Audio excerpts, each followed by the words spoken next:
Welcome, everyone. Uh, we are at the workshop for short-term rentals for the town of Fraser.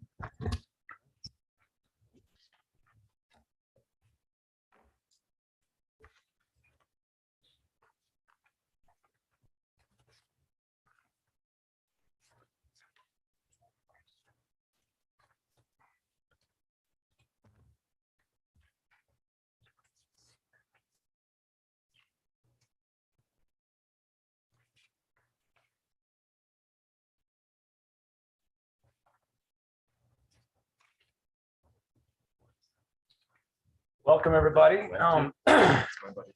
We will be doing a workshop over short-term rental registration fees.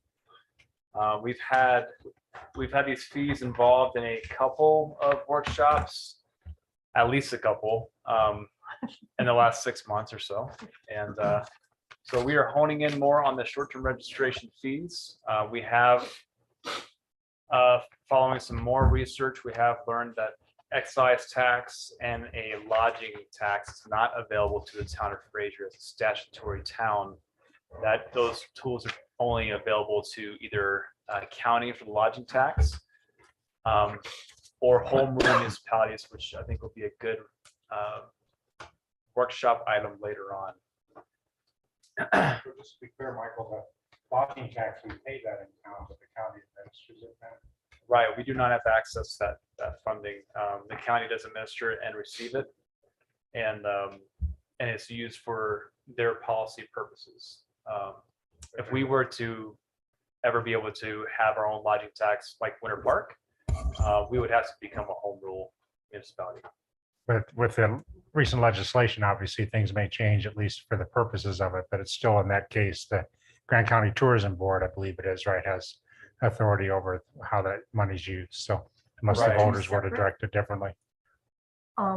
So the money collected for tourism, is that the same pool of funds you're talking about? That just the county yet? Just for the lodging tax. correct? Lodging Right. tax, right? And that House bill, if it does pass, it still requires 10% of that funding at a minimum to be used for tourism and marketing purposes. Right. So that'll be a policy decision for the county if and when that bill passes. Oh, So that'll be interesting. Yeah, to say the right. least. interesting. All right. Who's in charge of the Grant County Tourism Board? It's appointed board by the commissioners, I believe. Yeah, and it's,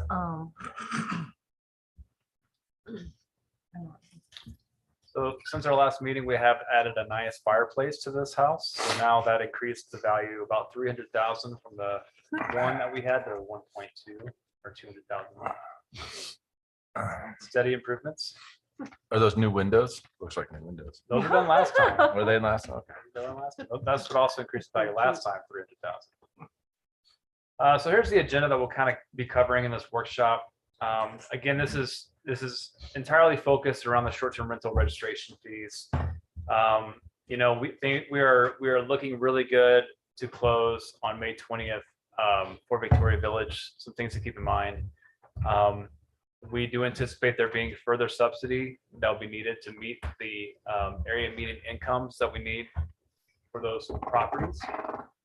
To provide them for rentals and for some home ownership opportunities. So, you know, consider the last few years and how much money the town of Fraser has budgeted outside of the surplus from the budget, just because we've had a last few years been good to the town. And, you know, consideration of where those funds could go if we had a revenue stream that was able to take care of those housing initiatives that we have. So some things to kind of think about. And we'll kind of dive in here. So the problem that we're addressing here is the current fee structure for the STRs, short-term rentals. They don't really address the growing concern with the short-term rental impacts in our community. We currently do not have any dedicated funding streams for housing initiatives. Again, those budget surpluses used for housing initiatives. They're used on housing instead of other Fraser projects and programs. Financing options for housing projects are risky that's supposed to be without a revenue stream. Long-term planning and strategic approaches that they are hindered. And about 20% of our existing short-term rentals in Fraser are operating without a license. Doesn't mean that they're not paying taxes, sales tax for Fraser, just means that they're operating without a license. So the opportunity, Fraser does not have any SCR fees or tax on par with other communities. Later on, I will show kind of a breakdown of some other communities that have their short-term rental registration and what their fees are. But keep in mind that, I'll reference Granby and Grand Lake up on that chart later, and they are also statutory towns. But you'll typically see that short-term rental registration fees are typically higher with statutory towns because they don't have access to real estate transfer tax fees. They don't have access to the excise tax you can do on short-term rentals or a lodging tax. Things to keep in mind there. So the opportunity also is with a short-term rental registration fees, they can be implemented at the admin level via an approved ordinance. So it does not require voter approval. New revenue stream can finance housing projects and programs, long-term strategic planning, very possible that all that stuff costs money. When you're looking at planning consultants or looking to update a downtown strategic plan, those are great plans to have in place, but they are expensive. Again, with Victoria Village underway, further subsidy is expected. And an SCR penalty structure can enable enforcement without a judicial process. So right now we just default to the general penalty fee, which just went down to $1,000 per incidence. Didn't that drop? It just went down to $1,000 per. Oh, incidence. okay.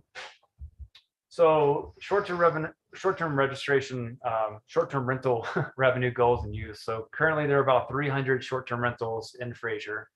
About 250 of those are licensed and about 50 of those are unlicensed.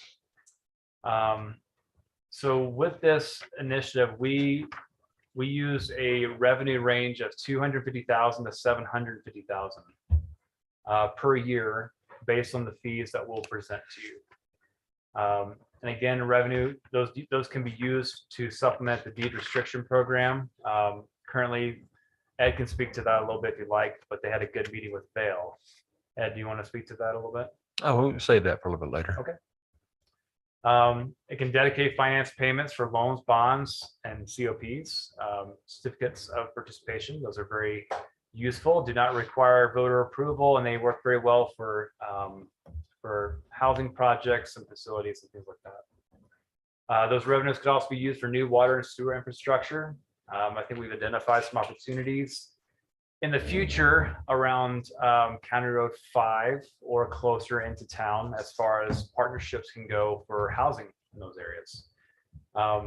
Water and sewer infrastructure is very expensive, and we try to be very good stewards of those funds to keep the funds whole in the water and sewer department. We've done sliding scales before for plan investment fees. And I think we've kind of leaned more towards trying to subsidize plan investment fees versus discounts, but that can be a later discussion. With these revenues, we can subsidize affordable housing development and an incentives program for developers to come in and develop affordable housing. Administration of software costs can be used for that. Construction of smaller projects and rehab. So one of the advantages that we have with Victoria Village is it's a large parcel. We'll be able to develop a lot of units on that parcel. And that type of scale really is attractive to developers to come in and build things at a lower wholesale cost. When we look at any smaller projects, like if we were to have a smaller lot to do some development on, your chances of actually getting someone to come in and do that is low. So then you'd be looking at funding your own smaller projects. If there was an opportunity to buy and rehab some townhomes, for example, somewhere in Fraser, that would not be something that we would have a developer handle the financial burden of that rehab, for example. And again, the soft costs, planning, engineering, consulting, those numbers add up. And that's another great example of what the revenues could be used for. Are there any questions so far? Am I going too fast? Am I going too slow? Just right. Yep, just right. I can keep up. All right, so this is an example of what some other communities are doing for their fees. Winter Park adopted theirs a couple years ago now, to reflect what the fee that we were charging for our short-term rentals. Kind of see some examples here that you can kind of go back and reference as you like to throughout the presentation in your handout there. And Salida is actually a statutory town as well. So Grand Lake, Granby, you again notice that the statutory towns, those are the only three statutory towns on this list. They typically will have the higher registration fees for their short-term rentals. And here in the county, Grand Lake has their 600 flat fee, and Granby just updated theirs last April to this current structure here. I like Granby's structure. The bigger the houses, the more that, Right. we've been doing that for years with the water sanitation, the studio unit pays almost the same as a 10-bedroom house. So I like either doing it by the pillows or doing it by the size of the house. So, and if we started to do that, I could see where the managing that would be challenging to some degree for staff. But if that were the case, would that help us figure out how to do that for our water fees? Management do pay them, we look at advertising. Advertise, so that's on the back of the stuff. And I would imagine, do we have authority to inspect short-term rentals or? So in some of the communities, they do an inspection fee by the fire department to make sure they're up to building code and safety standards. That is something I think that that's something that Dennis brought up before. There could be an opportunity there. That's typically a separate fee that they have for that inspection. So that's something that it could be considered, and part of that could be counting the bedrooms. Yeah. The nice thing about bedrooms too is that's something that we can actually look up on a property assessor website.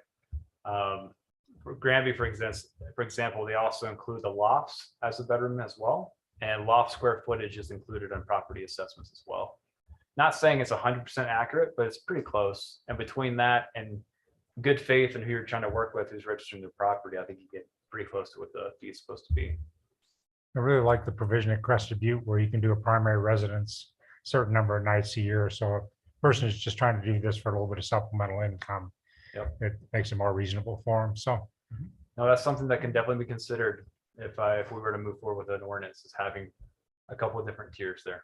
because we had talked about basing this on how much income, but we can't do that. So, Right. so these are some ways that we could try and make it a little bit easier for small time operators that are just doing a room in their house to be able to do that. So Yeah, and then the one that does the $10 per person for the unit that sleeps, that's something we could look at, because there are some of those bigger homes that have been built, they've taken out the whole lower level and turned it into a bunk room, so 12 kids or what can sleep down there. So What is referred to as a pillow tax. So is Crested Butte a home rule? Or, They are a home rule municipality. okay. so Crested we can't Butte do is that. what would you, Or maybe a fee. could be the fee, base the fee on pillows. that's though. what I'm saying, but the basic fee based on pillows. But would that Yeah, be- because I've remodeled several that's occupancy, rendezvous basically. houses to put tons of bunk beds in a And I'm sure you bedroom, and pulled I the know permits, exactly so. what they're doing. So There's a lot of people that didn't pull permits that have done some remodeling to yeah, make big rooms for rentals. So we'll dive into these few options, and we'll consider those different things like equity between different properties, different sizes and things like that. And basically feasibility to actually manage this from a staff point of view. So you'll see this throughout the three different options here. We'll cover the flat fee, we'll cover the per bedroom, and we'll cover the per occupant fee. And for each one of those, we'll provide scenarios of how you could reach that. If the goal is 250,000 a year, what that would be per residence. And if the goal is 500 or 750, the fees will reflect that amount. So option one is a flat fee. Obviously, it is what it is. The pros about that is it's feasible to administer for a flat fee, no calculation required. It's very difficult to miscalculate or misunderstand fee requirements. It could encourage more long-term renters if the fee is too high to convert to a long-term. It's easier to enforce a penalty structure and it's a more predictable revenue stream as well. Cons, there's no fairness among different sizes of short-term rental properties, whether it's a 1-bedroom condo or a 10-bedroom house. So something to think about there. Option 2 is the per bedroom fee.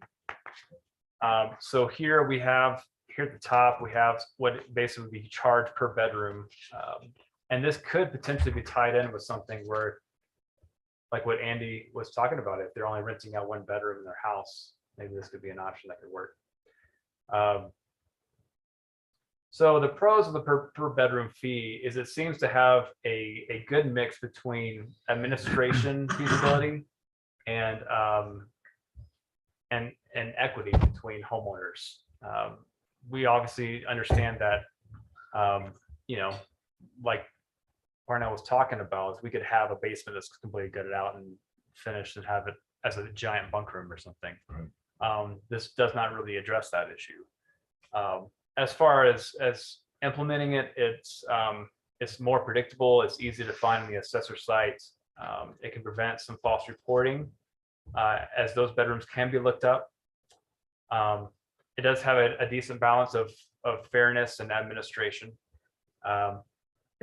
And it could include additional sleeping areas such as the loft and things of that nature. If we were to do something like a fire inspection, safety inspection, and we have certain things in our ordinance that identifies what makes an additional sleeping area, that could be incorporated in there as well. Could define a sleeping area as only. Define a sleeping area as only a certain number of beds. I think it could be a square footage requirement for sleeping areas that have Yeah. beds in them. I don't know. We could research that further. Yeah. So I wonder if a random checks in terms of the bedrooms, like just throw your finger on some units where our enforcement officer could come in and do a tour. Because right now I know in terms of inspections, East Grand Fire is buried. They're just buried. Inspections. And you can think about too, like Michael said, you can look at the assessor site that says how many bedrooms, and we track the listings themselves, and we Yeah. as staff can go and look at all the pictures and determine also as another way to do that without physically entering the unit. Okay. They're And big how do and you get the pictures? They're all, every time your property is listed, it Yeah. goes into our system as logged Right. as proof that you're renting your home. Yeah, gotcha. Yeah. And we could go off advertised bedrooms too. yeah. Yeah. So that's an Okay, easy thing to pull Mhm. from our SDR software. The only thing with a brand new registration is they may or may not be advertising quite yet. So that's when we would reference the assessor, and then when they go to renew, then we can reference the short-term rental registration software. And at this stage too, we anticipate these being an annual fee, not a one-time and then a renewal fee. This is all based on an annual fee. Okay. If you do look back to the other the list of different municipalities, there are some that do the large upfront and then the smaller renewal, Okay. and some have different. Some are similar. It's like the same annual fee, and some is just a one-time fee. What kind of income do people get off of a 2-bedroom SCR at the end of the year after their expenses? Any guys, you have any ballparks off the top of your heads? Guys that are involved with that stuff? I can tell you a house in Grand Lake, but it's 5 bedrooms, makes 36,000 a month. I mean, a 2-bedroom could rent anywhere from, it depends on the age of the unit, Right. probably 150 up to $400 a night. And I don't Is what know, they're charging. is what they're charging. Yeah, You can do that. you have all your fees and everything you pay out of that, which is, after you pay your taxes and your property management company and your advertising site and so Yeah. forth. I don't know if that comes out to be close to 50% of your I income. guarantee a 2-bedroom in the town of Fraser is not making $30,000 No, a year. right. An older 2-bedroom and the town of Fraser is not paying that. That's correct. Maybe 20. Depends on how much you rent. How often the owners use it. Right, well, he wants to stay. Okay, interesting. And because we don't collect the revenue directly from the state, we don't really have a way of tracking that. We're home rule municipalities, they track and accept those taxes and that's reported to the home rule municipalities, where statutory towns, it's not. So it's harder for us to really dive into that number. So the cons of the bedroom fee is obviously some bedrooms, as discussed, are larger than others, can hold more bodies, can sleep more bodies. And, you know, larger properties will be able to take advantage of that per bedroom fee. So it does require a degree of good faith to register. But again, we could look at just different ways that we could include bedrooms, and it could be as advertised as well. So the per occupant fee, option 3. So this one has the highest level of fairness among all the property owners. And these are also advertised and reflected in our short-term rental registration software. It does require quite a bit of administration time to help the property owners with this process. I spoke on the phone I had a good meeting with, I believe his name's Christian at the county. And this, I wanted to get his feedback on what the per occupant fee, how that's been for administrating that. He said they've had a lot of issues with it on people registering as a certain amount, and they actually advertise way higher than what they registered for. It's hard to actually determine what the per occupant fee is because it does require a great deal of good faith from the property owner to report how much. We are able to pull that information from our short-term rental registration software, but we do think that would take quite a bit more administration with that side and penalty enforcement as well. And after having that discussion with him, he did, his recommendation was to go with the per bedroom fee after his implementation with that. And he'll be working with the Board of County Commissioners to kind of talk about how they could be looking to change their fee structure so it is maybe more predictable and just, again, having that balance of how you can enforce certain types of code and what is equitable was just the basis of conversation that I had with him. If you had a pretty healthy penalty on underreporting, then that penalty would fund that person that does all the sleuth work, and eventually word would get around and we could let that person go, hopefully. So anyway, it's the thought.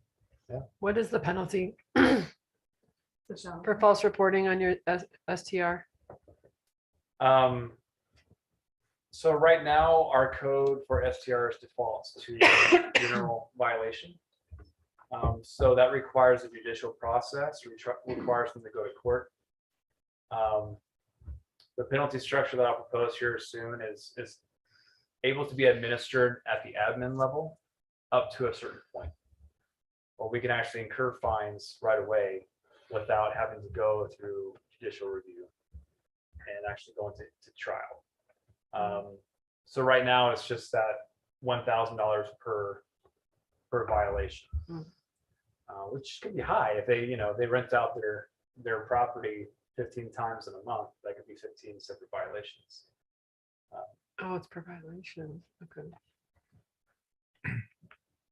You don't want to make it too steep and too scary that people decide not to rent their units out.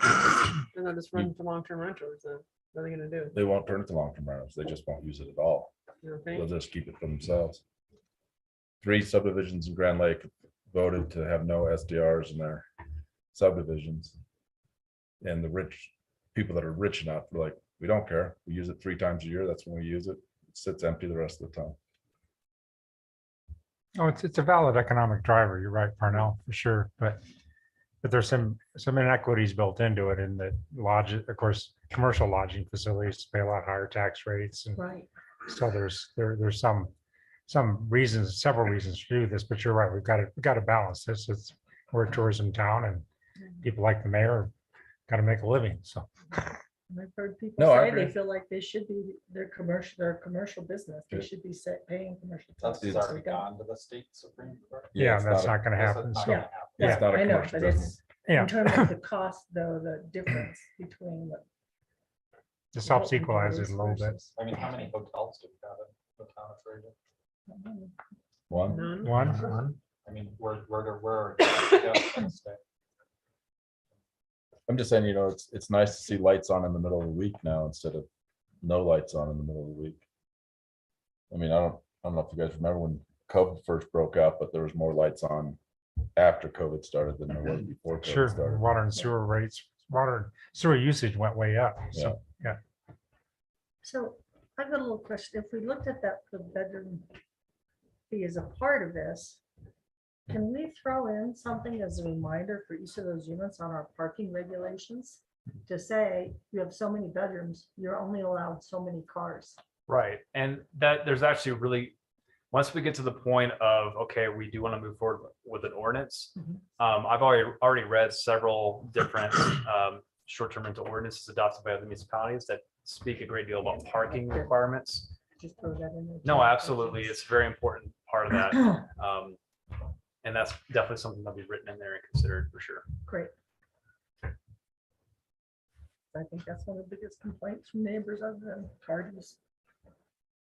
Trash, parking.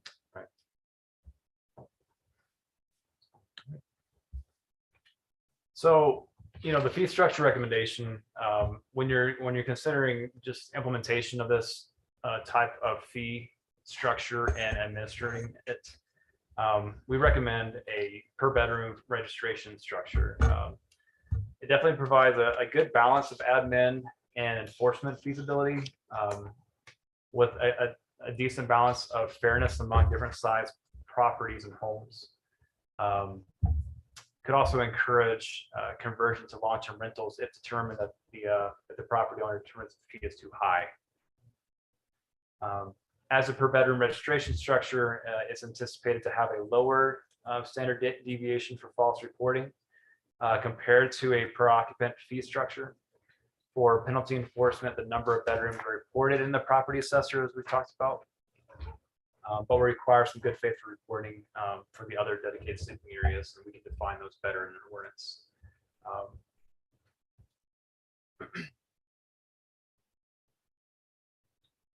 So yeah, from an enforcement point of view, this just, I don't know, it seems to me to be a good balance of administering it versus sending out letters every month to the same property owners and having to take them to court. I have read in some codes with the penalty structures that they, if any fees were not paid, they actually have gone forward and put a lien on the property based on fees that were not paid if they're unlicensed and operating as a short-term rental. what's happening with the 50 properties in town that aren't registered? So they are most likely still paying sales tax, but right now we don't have an enforcement process unless we send them a letter for court, which just has not happened. We are looking at some ways the staff could be able to handle this on a better level as far as management goes for a penalty structure. If we did adopt a penalty structure such as what was covered on this slide, it would allow at the admin level to be able to submit to send them fines. And then you'll see here on the fourth violation, they can be suspended for up to 1 year, and they could be summoned to court for further fines for each day of violation. So with the short-term rental penalty structures, this is again what Grand County has for their penalty structure. It's been recommended by the county too that this penalty structure seems to work well as far as encouraging property owners to abide and get registered and not be operating unlicensed. And monthly audits would be a part of this penalty process as well. And this is the same for the town of Winter Park as well, the same penalty structure. And these all occur within a 12-month period. So if they have the first violation, that's what starts the 12-month countdown. And if you have a second violation within that 12 months, $500 fine. Third violation is $1,000.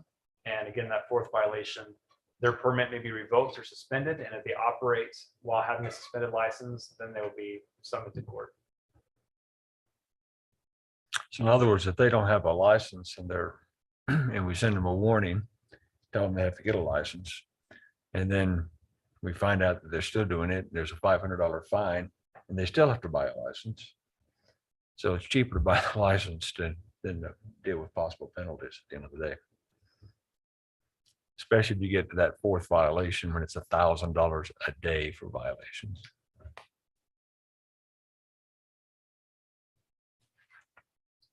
So if the board does decide to move forward with an ordinance for this, we'll revisit that a little bit later. We will be rolling out an informational campaign. Our whole goal is to inform property owners of this in every way that makes sense.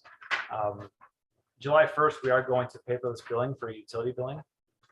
So with that utility billing, it is a PDF template that we can modify and add things to. So we've already considered that we will be able to include a notice that, hey, we are moving to a new short-term rental registration fee at the bottom of their utility billing. And here's the new fee, here's the penalty structure, here's a link to get registered. That can be added to that paperless billing that began on July 1st. We also, through the short-term rental registration software, we have a way of notifying the property owners or the property managers. So we'll be using that notification system as well. And then just our other media outlets that we have, just to make sure that we provided every opportunity that we've informed property owners that this fee is coming and it needs to be paid attention to. Is it prorated for the year then, since it's July, and it'll be renew on July? No, we've talked a little bit about this. If we implement this new, and when I say advertise, it's just going to be kind of a blanket. This is the new SCR, not per your property. This is what you owe for a short-term rental registration. If we implement this in September, October, that's when it would take place. Everyone's registered. It's a 12-month license. So every 12 months, based on whenever they registered, they need to register at the end of that 12 months. So we've talked about the idea of backdating it and things of that nature, but we've already collected fees that allow people to use their short-term rentals. And it just, for staff, among staff, it makes the most sense just to start the fine structure in September, October, whenever that's rolled out. And we have those processes in place and ready to go. That answer your question there? If I decide to rent my home on February, whatever the fee structure is to get going, or do we not pay that until you do the 150 and then the per bedroom in September, October? I mean, how's that work? Or does it just come up at that? So you would just pay it when it's due. So if people are trying to come in and renew the registration early, for example, there's no renewing it early. You renew it once your short-term license is expired. And when you do go to renew, It's not a calendar. It's from whenever. No, it's when you. right? Yeah, it's a 12-month period from whenever you register. It would be unmanageable if Does our we're system- renewing 300. Does our system do that now? Because I'm not sure that I get notification. No, it does. It's been a 12-month period since we've implemented the $150 fee 3 years ago. I'm not sure that I get. Just, I don't get notified. Are you in violation? I saw those penalties. So Michael, are there any, I wonder if kind of a combination of two of these would be to, as we discussed, maybe have some definitions of what a bedroom is. Right. Because that affects parking too, and, you know, these large masses of people sleeping in one place, that we need density and they need income, but it develops into planning problems too, so. Well, if the amount of parking that they're entitled to is tied to their agreement. It's tied to the bedrooms. Parking is tied to bedrooms. Right. Right. And they have too many vehicles somehow that our enforcement officer is keeping that, or the police department gets a complaint, we can include that in our fee. And Yeah. that'll be incentives. I know when I booked a house at the Oregon coast, they said absolutely no more, you know, than I think it was 3 vehicles. Or it might have been 2 on Well- site, be allowed to be parked on premises, so they would be fine. But if the house puts in more parking to accommodate more bedrooms, how do you argue that? Right. If it's on their parking lot, right, if it's in their premise. Right, so Yeah, if it's not on on their, the street. if it's on their property, then That's a good point. You know, It'd be, most- that's the it'd be good to have a most- mechanism where the town could require that if necessary. Yep, part of it. I think it's some good discussion, you know, this work Separate, sorry. session, This but is it's my- things we can certainly delve into and look. And there's a lot of short-term rental ordinances, again, that their parking requirements are different than their you know, their building department parking requirements for a structure. So you can have separate parking requirements just for your short-term rentals as they operate as a short-term rental. Think about the plan. I just flew on up on Little Pierre. There's a house there next, halfway down on the left. Their whole front yard is now parking. Not what was originally. There is no defined driveway entrance anymore. The whole front yard appears to be parked. That's local stuff. I mean, go drive. It appears to be. No, I mean, there's locals that do that. Go, Oh, yeah. Go drive up Waukee and you'll see that's, all of Waukee is now cars. There is, Thinking there is about no, that, yeah, there that's is, not what and it that's started not out. short-term rental. It might be workforce housing. So, I mean, there's, Yeah, Employers. it's cost us something. running for- I just noticed that today. you don't have to go that far. Just go to Easton where my house is at. And they keep adding more car. Every time I pull out, I have to move the car because they just keep adding more cars. you gotta be careful about property rights. Yeah. I mean, So long as it's on a person's property, Yeah. that's fine. It's when they're. in the I just know the streets. county's, driveway is 20 foot or something. Well, they've now got a 60-foot driveway. Seems like something's, it's a pain for them to plow it, I'm sure. It's very difficult to plow it. I'm just curious, I think we're. I just hadn't noticed that. Okay. Yeah. So I wanted to bring out a couple things as well. I was on a call.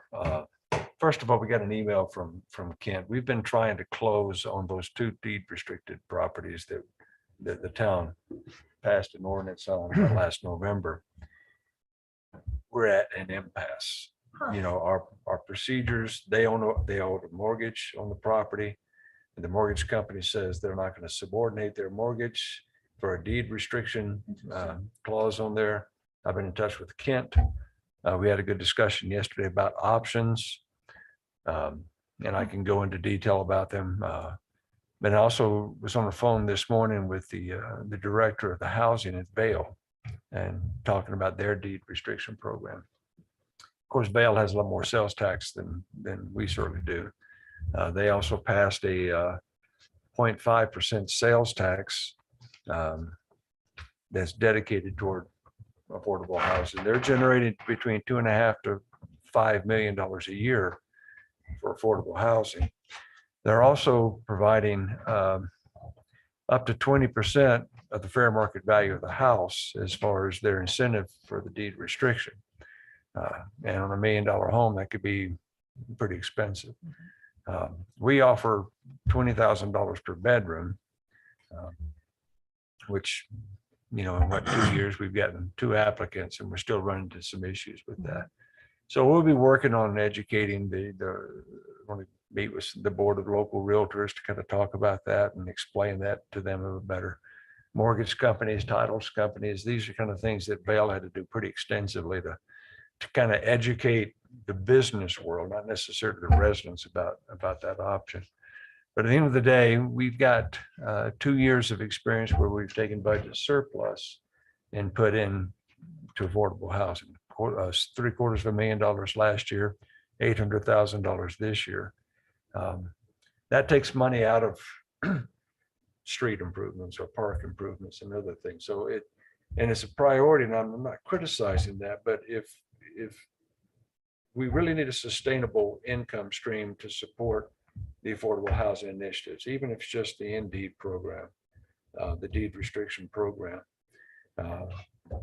and build some models that actually work. And but it'd be expensive.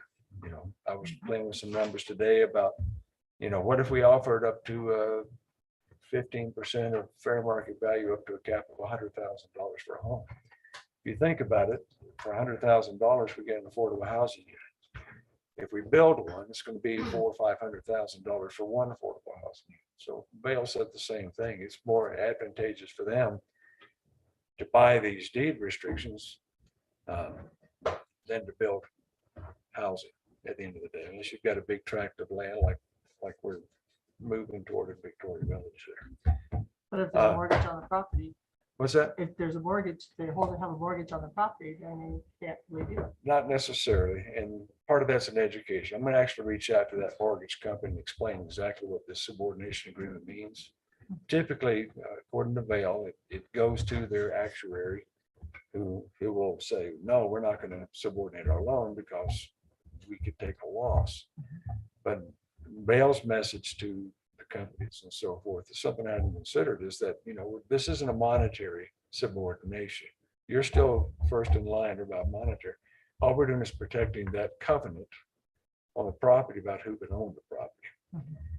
And that's an education piece. And they said you have to talk to actually the business leaders within the mortgage company, not necessarily the people that just run it down the checklist and say yes or no. So we're gonna be working on that, but I don't think the short-term rental fees, and I appreciate what everyone said, and seeing a $2,500 fee for a short-term rental is extremely expensive compared to what's going on everywhere else. But if you look at that $250,000 objective for the fees, we're still going to have another revenue stream to help support that, whether that be a contribution from the general fund, which Vail continues to do that anyway. We're restricted. We can't do the excise tax. We can't do a lodging tax. We could become a home rule community, and then we'd have those capabilities. The fees, a general sales tax or a mill levy, but a mill levy affects everybody. The general sales tax, again, affects everybody in the community. So I think we need more discussion about possible blending of revenue streams. But I'd like to do a little bit more research on the short-term rental programs, kind of compare what we're doing to Vail's. Now, we took theirs verbatim. Pretty much, I think we made some minor changes, but we haven't figured out how to make it work yet. So we got to figure that out. And I think if we're going to be treating the deed restriction program, we need to set some targets. You know, we want to do 4 or 8 or 6 a year, and we need to budget about $100,000 per unit for doing that, or a lesser amount. It could be $80,000. I think Vail says that typically their deed restriction is around the $80,000 mark, but at 20% of fair market value could go up higher than that. But I think we need a little bit more research on that and see how we can blend those things. But what we wanted to do today, and I thought this was a great presentation by Michael. He's done a lot of work, a lot of research. And you guys have asked some great questions. Can we inspect short-term rentals? We'll answer that question. How do we define bedrooms and sleeping areas? I think that's another one. How do we address the parking? There's another. If there's any other questions that you have, I'm gonna be writing them down. I'm gonna do our research. See if we can get some answers. So when we were looking at the Indeed program, we didn't have any option for like a complex of an apartment building like we do now. Mhm. So I think we may want to think, if it's not working, we should just focus on finding a partner for Victoria Village and get 105 units. instead of beating ourselves up over one here and one there. Right. To be honest, I mean, we didn't have that option. When we started looking at it. Oh, I agree, and I think I made that same observation that, when I first got here, you were saying, well, we want the affordable housing on top of the church, we want to put affordable housing on one level, we want to do, I mean, the need is so strong, and I'm thinking to leverage the opportunity, it'd be nicer if we had like a bigger project like the Victoria Village, which is, and I even told Vail about this, and they said, we don't own land. They said, I wish we had 11 acres,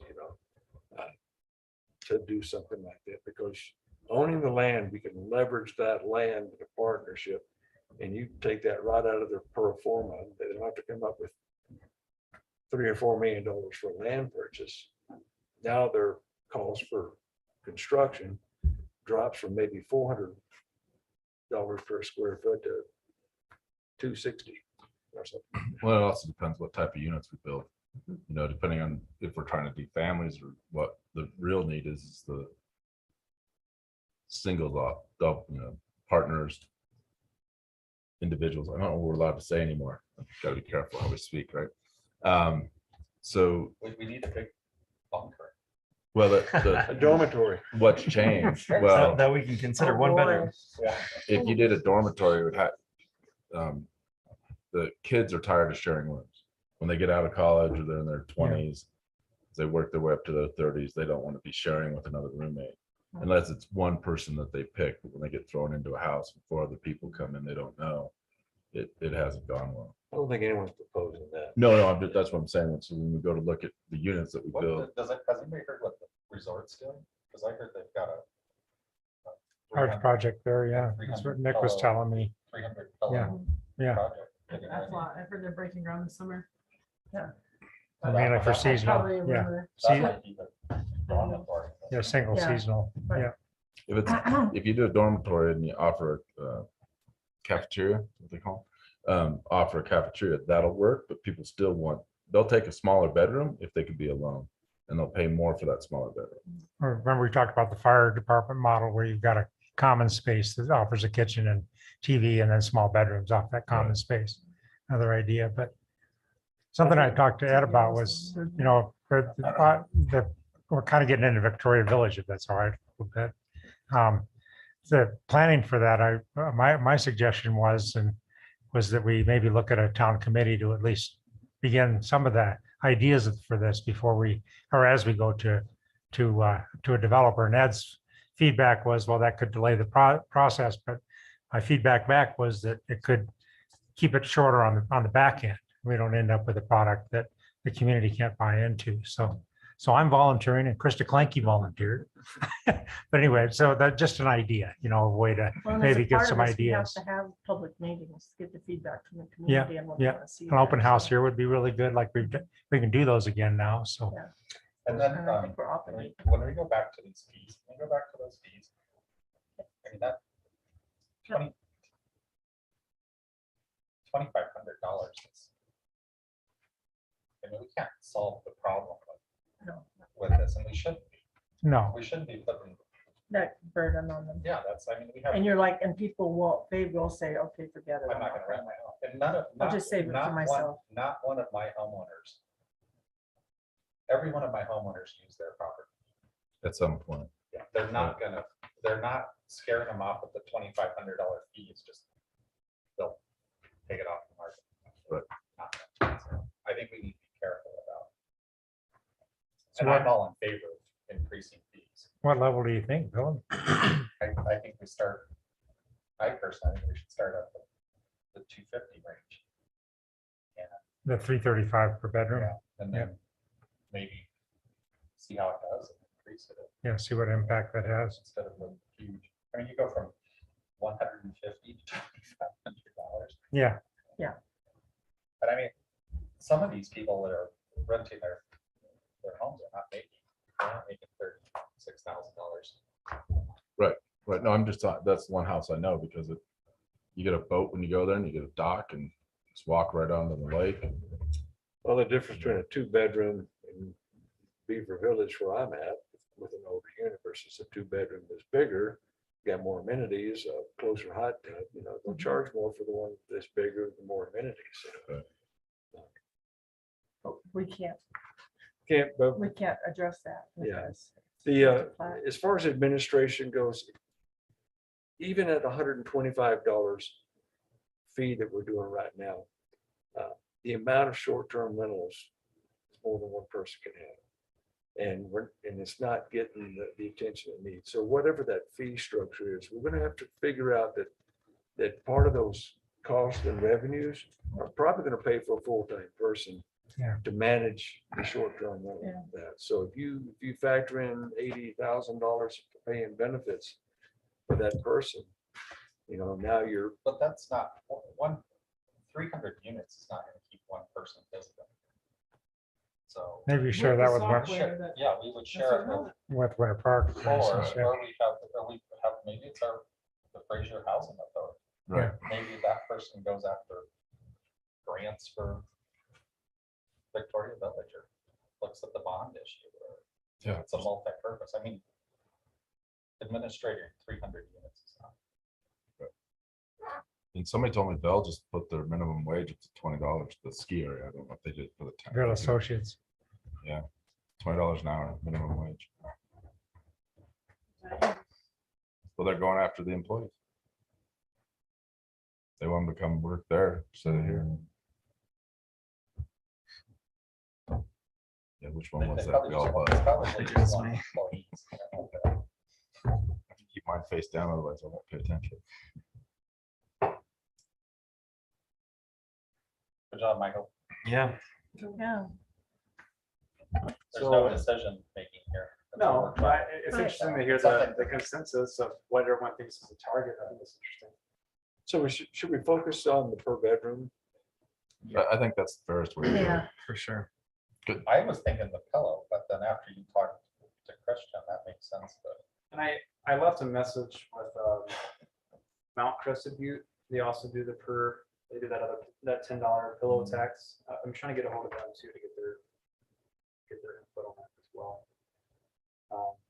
But they have a consultant who's working under a contract with Grant County to help implement their program since they just started it last year. And he said he highly discourages the per occupant fee just because of the constant penalty enforcement that you would have to do and how it can develop a bad relationship with property owners because of that level that's needed versus people who are telling the truth and saying, I'm going to advertise this occupancy. This is what our registry has versus a bedroom, which is much easier to validate. Right. Essentially. And the other thing too is, sometimes somebody will rent a house that's 4 bedrooms and they only bring up 4 people. But other times they'll rent it and it's 4 bedrooms and they bring up 12 people. So now you got to go there and count every day how many occupants were in the house, Crazy. right? Because otherwise you'd be charging full boat for what the total occupancy is. I could see them getting angry about that, saying, oh, there's only 4, and you charge us this much and we should get a reduction. I think it says sleeps on like Airbnb, sleeps 12, sleeps 5, sleeps. Yeah, but when they rent it, they don't always get 5 or 12. Yeah, Oh, but this is whatever where- they list is what they would get charged It for. would be. I just see that becoming a Property fight. managers would Yeah. like to know the same thing. Yeah. When you say you're gonna, it sleeps 8 and 15 people show up. None of the property managers want that. Yeah, I went to a house up in Rendezvous and there's 30 people in the house. My condo's 2-bedroom. You can sleep 8. I Yeah, got a fold-out bed and I got 2 little cots Right. stuck underneath the beds. right. So, Just Oh, the this more work. complicated the program is, the harder it is to manage. The Right. more staff hours it does take to do that or additional resources. But getting back to my point, and I understand that, you know, you manage a lot of properties, but you've got more than just you doing that. Antoinette is managing our short-term rental fees. She's also the clerk. She does all the FOIA, records management, and everything else. So, Oh, I'm not saying that Antoinette should be able to handle your guy. I'm just telling you that I hired a person just to manage 300 is ridiculous. no, and that would be, They need other. that would not be their own responsibilities. job. That would not be their own You know, job. we anticipate maybe 20% of the position would do this. What do y'all think about instead of 335, doing just 400 per bedroom? I'm more comfortable with 350, but 350? yeah. But you got to remember, people are used to 150 a year. Right. So, Yeah. Per unit. yeah. So now all of a sudden you're pretty much guaranteed to go from 150 to 700 for the smallest. Well, unit. go back to the other account. You know, and to Andy, what you said, I think to really think about it, even an additional fee structure, if you're renting a bedroom and you're primary residence, that should really be a different fee. Yeah. Like what, I mean, to go from. I mean, a 3-bedroom would be how much? $900, $1,000. That's higher than anybody on it. That not Saying first of you. You've had the too good for too long. I mean, these are the people that they're buying the beer at your bar, eating at your restaurant. So this is how we're a tourism economy. And I think a lot of people buy homes with the plan of renting them for short-term rental to help them pay that mortgage. That is why, how they come Right. to buy them. Right. For a lot of people. Yeah, for most people, it's a subsidy. It's not a cash flow. Colorado is one of the few states where rents have it nightly and long-term have not caught up with the cost of housing. Shocked. I saw a rendezvous house that sold 7 years ago for $675,000. I just saw somebody post that it was listed at 2.3 million. What? A three-bedroom Meadow How is that possible? it's pristine 1980s finishes. Just closed at 700, 725, something there. Now, another way of looking at this would be to back it down. Think about a 3-bedroom unit. What would be a reasonable fee? I don't mean a necessarily cheap fee, but something that would be reasonable, that wouldn't be a detriment. You know, is 1,050 at 350 a bedroom. Is that acceptable for a 3-bedroom? And I know I just said what I said, but also I know plenty of 4 bedrooms in my neighborhood that are renting for $500 a night. So with a 3-night minimum. So a $1,500 annual fee is just 1 weekend's rental. You got 51 more weeks. And they just pass it Pass on. it on to the person renting it for the night, you know, Right. just raise their price. So one of the Everybody has things to consider is to really address exactly how much people are making off of these is to become a home rule community and get a lodging tax. That's why Winter Park's only $150 a night, because they're collecting a lodging tax. Right. But they're also all doing a that, so- transport tax too. They have a transfer tax. So So wasn't there talk so- about at the state level, possibly, what's that? someone carrying legislation possibly that make it an option for statutory towns to become home rule again? Well, we can become No, home you rule can become a anytime. It's home an rule. election. It's not an option. You can do it. We can. Yes, Okay. absolutely. You can. Yeah, Eagle just did. It was Oh, good. involves a study, then an election. But And the then, transfer tax, yeah. you can't. No, we you can't pick cannot that one do up, the yeah. transfer No. tax, Although there even is- if we become home rule. Although there Okay. is discussion at the state level to Yeah. fix that one too. So Yeah. But anyway, they'd have to but rewrite at least it. there's a lodging tax. So, Right. which would make all this pretty equitable because you'd just be paying on a portion of your income, basically. But So, also the ability is, you know, I know this isn't about home rule, but the ability to have the excise tax, which is something we explored pretty heavily about with this regional house authority. Can we do an excise tax like many of these communities are doing? We can't. Whereas home rule communities can. what's the That- excise tax on? You can say an excise tax fee is just a tax on short-term rental, Okay, you know.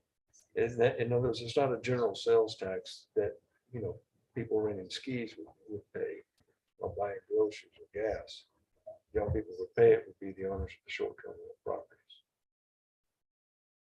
So yeah, more we options, currently for have an sure. excise tax on marijuana, on Right. alcohol. Yeah. As a statutory town, we're Not only on allowed to alcohol. receive. Not an Oh, alcohol, sorry, no. it's- Yeah. We're only Sweet. tobacco. What are we putting that money towards? We're only allowed to receive excise tax the state actually collects currently. So that's why it's not available to statutory towns. Do we? When we get the sales tax, is it broken out by, It's one lump sum. it's just one large, like, Like Airbnb, here's your check for this dollar amount. because I mean, you guys keep saying that they're gonna pay their way, but I mean, they are paying sales tax as well. So it's not like they're not giving anything back to our community. No, They're helping our community. I remember when we were looking at during the housing workshop, we were looking at the impact of the mill levy on commercial versus residential was pretty dramatic. So the commercial properties do pay a lot higher property tax. So Which is done to the state. yeah. Which is Yeah. still low. Okay. Almost time for a meeting. Let's take a 3-minute break.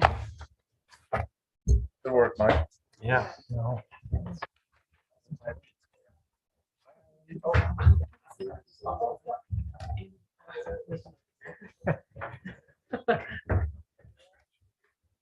Hey, Eileen. So what's the purple? Yes, last time. I don't know what all those. Like someone I'm owns sorry, bird. I got the presentation going and I forgot that you were attending. Could be. My apologies. Doesn't it look like the wings on the head and the legs? If you'd like, we can give you the opportunity to Yeah, I make a had- comment I on just the got workshop. the if you wanted full to provide any report input, today. we'll come back. Yeah. You're good? Not necessary. Okay. So I'm assuming those are either study areas or wetland areas.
That was it. I love doing that. Yeah. I mean, I was You ready? on one. Oh, I'm sure. Okay, welcome, everybody. I'd like to call to order the Town of Fraser's regular board meeting Wednesday, March 16th, 2020 at 7:08 PM. Can I please have a roll call? Katie Fisher, Andy Miller, Eileen Waldo. Ryan Circvenick. Parnell Quinn. Katie Souls. And Philip Vandernale. Did you notice Eileen jumped in at the appropriate spot there, Yeah. even though Yeah. she's zooming? Perfect. Good job. Glad you're joining us tonight, Eileen, from Zoom. Thank you. zooming and munching. Yeah. Can I have a motion to approve the agenda, please? I move to approve the agenda. Second. All in favor? Aye. Opposed? Aye. Can I have a motion to approve the consent agenda, which includes the minutes from March 2nd? So move. Second. All in favor? Aye. Opposed? Discussion and possible action, resolution 2022-0303, the sanitary sewer line replacement design. Adam Quickman will be presenting this. Good evening. All right, that's better. I'm getting better every time, I think. Maybe not. Let's see. So this shouldn't be new to you. We actually started this last September. We did a preliminary concept and started an application for the railroad permit. We wanted to get that going because sometimes that can take quite a while. We've actually had great progress on that. We've received a letter of approval that just needs to be signed and returned to the railroad. We need to have these approvals for the actual design to move forward first, though. With that, where we're talking about, I did include a map if you weren't able to discern it. We're looking at basically coming down the alley next to the distillery and all the way across the tracks and replacing clay lines that both leak and are undersized, are not able to, well, they're over the capacity you should be designing for replacement at. So this project was anticipated. It is coming out a little bit more expensive than we thought it would. And that's why it says new appropriations required, and there is a yes on there. There is some money that was appropriated for it, but just not enough. And I'll get into those details a little bit later, why it's more expensive than we thought.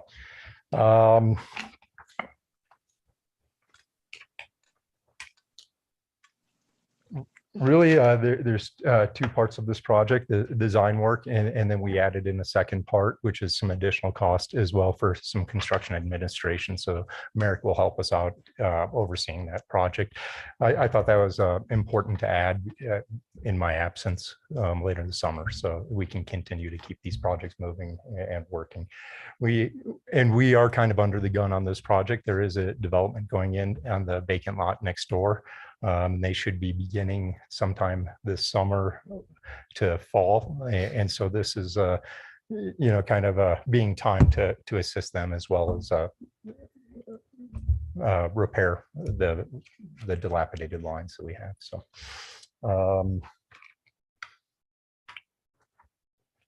the costs are, if you go to the third page, basically the engineering design, the geotechnical services was not something that I expected. That is over $11,000. Why that's required is because we need to bore under the highway and the railroad. They're not going to let us open cut underneath those features. And so you have to dig test pits and basically check out the geology ahead of time, so that the boring company is set up for success as well. The third point on there is the construction administration. That was another add-on of about $20,000 just to have them help us oversee the process and construction observation, make sure that it goes well and we get the product that was designed. We did not anticipate the surveying expense either.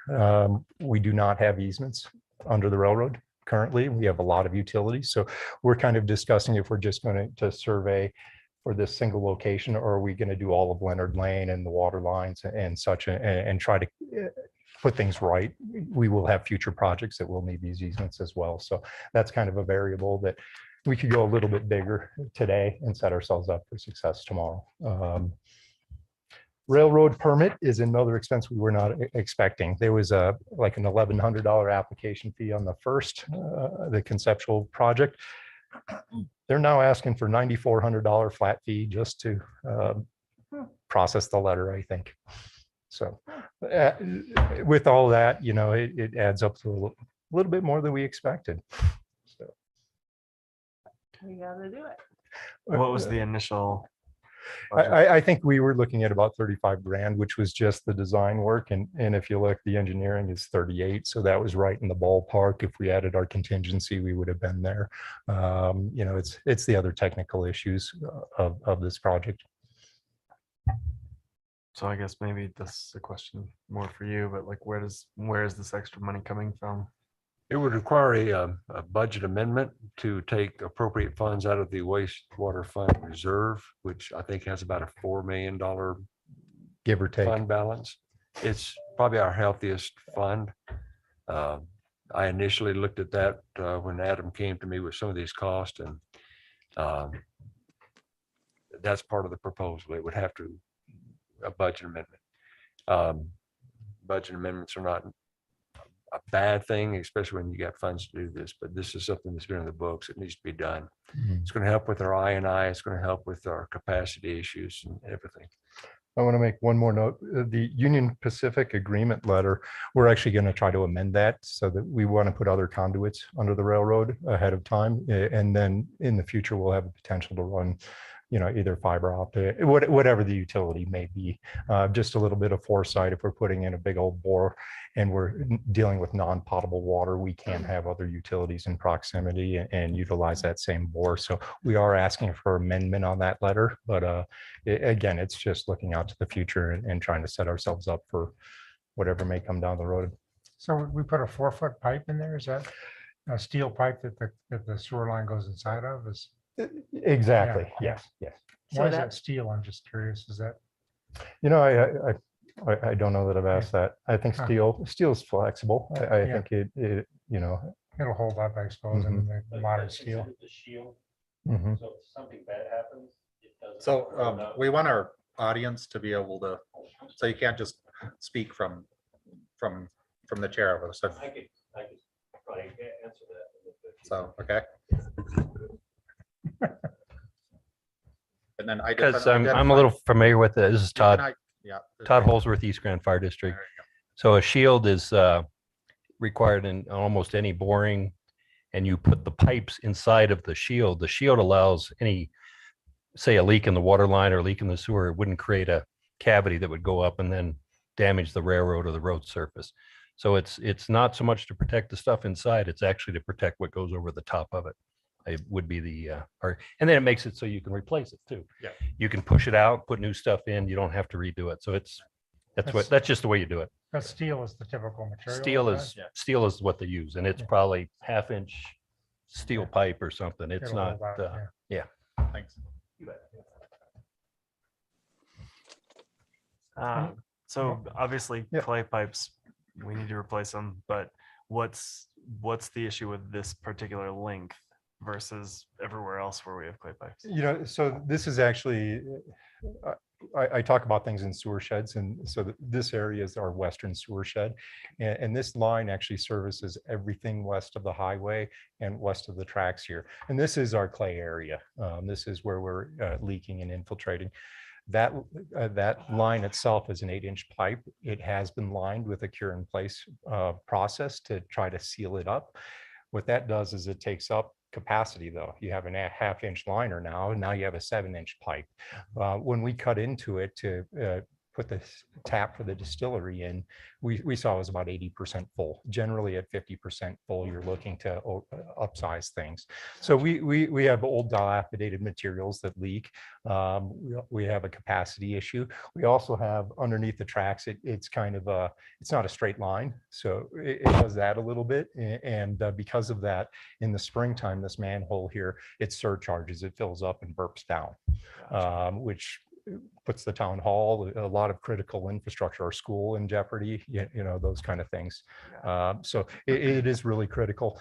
Beyond that, I look at this as the year one of our I&I plan. I anticipate that in the near future, we'll be developing an I&I plan that will be looking at all of our clay pipes. And so this is year one. The next year we'll build off of that, and the next year we'll build off of that. So, yeah. As well as rehabbing the downtown area that's getting ready for redevelopment. So how many points do we have sewer lines crossing underneath the railroad tracks? Is it just this one from Old Town over? We have another sewer shed that's right at the Elk Creek Bridge, and I call that one Forest Meadows because Okay. that's historically the Forest Meadows area Okay. that it drains. So we have 2 highway crossings in the Old Town area. No, it's the only railroad crossing though. It is currently the Forest Meadows or Byers Peak Ranch will be getting a railroad crossing. They put the infrastructure on both sides. The bore has not happened yet to connect it, but we will have another one connecting to Forest Meadows. Grand Park, I believe, has 3 bores already in place. But Old Town west of the railroad tracks trains through this line. Yes, yeah. The developed area currently goes right back here behind this building. Yeah. So just as a clarification, I think you got the numbers reversed a bit. We actually had a budget of 70,000 for this. Okay. So the budget amendment would be 30,000. We didn't budget 30,000 and amended it up to 70,000. Okay. Or is that the cost of? That's just the Completed engineering, project? that's the engineering, the design That's cost. just engineering. That's just, yeah, it's gonna be, how much is this? Yeah. We won't know until the Do you engineer. have any idea on? any guess on- The estimates we've been seeing on the bores that for Clark's connection have been quite high. I think these projects are going to be an eye opener. I'm somewhat confused by the fact that we've been hiring people and buying equipment so we could do these projects ourselves. And so, especially with the engineering, I'm wondering why we're considering this. I need a little clarity on that one. Yeah. Why we're considering Outside engineers? Look at Russell do it. She's asking. I think there's different types of engineers. And Merrick has been our engineer of record for, most of our water and sewer infrastructure. But we don't have equipment to bore underneath these. And the only excavator we have is a mini. That's to do a 12-inch line with a mini. It reaches 8 feet deep. Our standards say minimum of 7, and with topography, you're going to be going up and down. So our equipment's not adequate. I think our staffing levels are kind of a bottleneck for that kind of project as well. We are actually, for the geotechnical studies, to save some dollars, I said that we would rent the equipment or use the mini to dig the pits and that kind of stuff. That's a couple $1,000s, but we are trying to do what we can to minimize these costs. Did that answer your question, Eileen? Yes. Adam, some time ago, we, observing that our sewer trench over by the Holiday Inn here, how it transmits warmer groundwater into Elk Creek and affects Elk Creek, that stays ice-free, and the algae growth from there is pretty heavy. We talked about the possibility of requiring occasional clay dams in the trench to keep groundwater from being transmitted through this trench. Is that a possibility on this project? I know we don't have that as part of our code yet, but this line is going to run straight downhill into the towards the Fraser River there, and it seems like this would be a good place for the town to exercise a little bit more detail and keep the groundwater from running down that trench. So Yeah, we can add that to the conversation for sure. Yeah.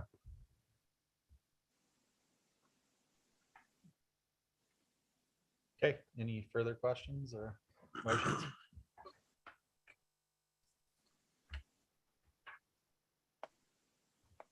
I move that we approve resolution 2022-03 sanitary sewer line replacement design. Is there a second? Second. All in favor? Aye. Aye. Aye. Opposed? Next is water efficiency plan proposal grant update. Yeah, so actually, this is an effort that we applied for a grant on December 1st from the Colorado Conservation Board. They're kind of an umbrella organization that looks at just our water supply in general. And they're one of many granting agencies in the state, basically, for this type of work. Basically, they had their quarterly meeting yesterday and the day before, and we got approved. I don't have any paperwork yet, but they recommended full funding, and they said we got it. So I just have informal news, but we should be able to move forward with an efficiency plan. And that should pair up well with our capital improvement plan. It's more about the projects and the direction you're taking in your activities rather than the hardware you're putting in the ground. And between those two, that's where I think we'll be well situated to look at our rates and being able to afford projects in the future and really set ourselves up. That's awesome. great. Congratulations. Thank you. Congrats to you guys. So is this your last meeting that you'll be attending? I anticipate I'll be at the next one. I have a couple funding requests for annual maintenance activities like sewers cleaning and well maintenance. And depending on how some other things go, I might have some agenda items on the 20th as well. But if we're signing people in and stuff, that might not be a good meeting for it. So, All right. So yes. could I just make a comment on that? I think, Adam, you bring a talent as a board member before and now water superintendent. And I hope maybe before you finally finish with us, you might have some ideas for us going forward for possible ways that we, you've done a lot of work around here on both sides of this table. And I hope that you might suggest some things going forward that would help us improve these services for our community. Well, So- if I can be honest, I think that's what a lot of these activities Yeah, are. you're doing a lot of that towards the end here. Yeah. We're finalizing a collection system master plan right now. We're working on that 10-year CIP. That in concert with this efficiency plan, I think is really me purging my knowledge and documenting it for so that there is a roadmap for the town to move forward. It's greatly appreciated. Yeah. No problem. Yeah. Thanks, Adam. Have a great night. Thank you. Thank you. Too. Thank you. Next is County Road 522 proposed alignment. And Thank you, Mr. Mayor. As you recall, last week, Commissioner Chimino was talking about this, what they call the Fraser Valley Parkway. I will tell you from the county's perspective, they don't want to call it the Fraser Valley Parkway. They'd rather call it County Road 522. Okay. This has been ongoing for a long time. You'll see in your packet, there's one kind of a general overview photo that shows the proposed route all the way from Winter Park to Tabernash. And that's the overall design of what they would like to see of that overall parkway, county road. The other section of this, looks like it got cut off a little bit, is the proposed route of where that will pass through just west of Fraser. And that's this photo here. It shows the proposed route from County Road 72 to where it will hook up with County Road 50. It shows it going through a couple of wetlands, and a handout was delivered to me today. And this is where the old POW camp was located. It kind of shows, even though that camp doesn't exist anymore. I did talk to Ed Moyer, the county manager, last Friday. We spoke for about an hour about this and other topics. Might be best if I actually get Ed to prepare something or a better explanation of everything that they're doing, but they are working with the state on archaeological discovery. They've done cultural surveys here. They've done wetland surveys, working with the Corps of Engineers. I believe you mentioned there's going to have to do some wetland mitigation. They'll have to have an archaeologist on site during the construction phase. But as Commissioner Chimino mentioned, he asked the question, would Fraser want some kind of connector to this County Road 522? I did talk to Ed Moyer a little bit about that. There are some concerns by the property owners who's granting the easement to their property for this County Road 522. But the question is, what does that look like for Fraser, whether or not we want to bring in, let's say, an extension of Eisenhower to 522? And we give access to people traveling down this road into Fraser, and give access to people that's maybe going to the library. That's really the question, of whether or not we would want to see an extension of that. If it is, then they would do the pre-planning for the easement to allow for that construction of that connector. But I would say we should, because that was the original design of that Eisenhower Road, why they left it open, so that could connect into that property at some point. I mean, it certainly makes sense to put it there. And I agree. Along with that, we need to plan for the future for that pedestrian element on Norgren and Eisenhower. Because both of those streets are going to see a lot more vehicular traffic. And that's where pedestrians will be walking to and from, going to the school, going to the libraries, just around town. So I agree that we should allow that access, but we've got to really take into account that improving pedestrian safety. So it's not just people walking in drain paths. Even if it ends up being, the sidewalk on one side of the street versus another.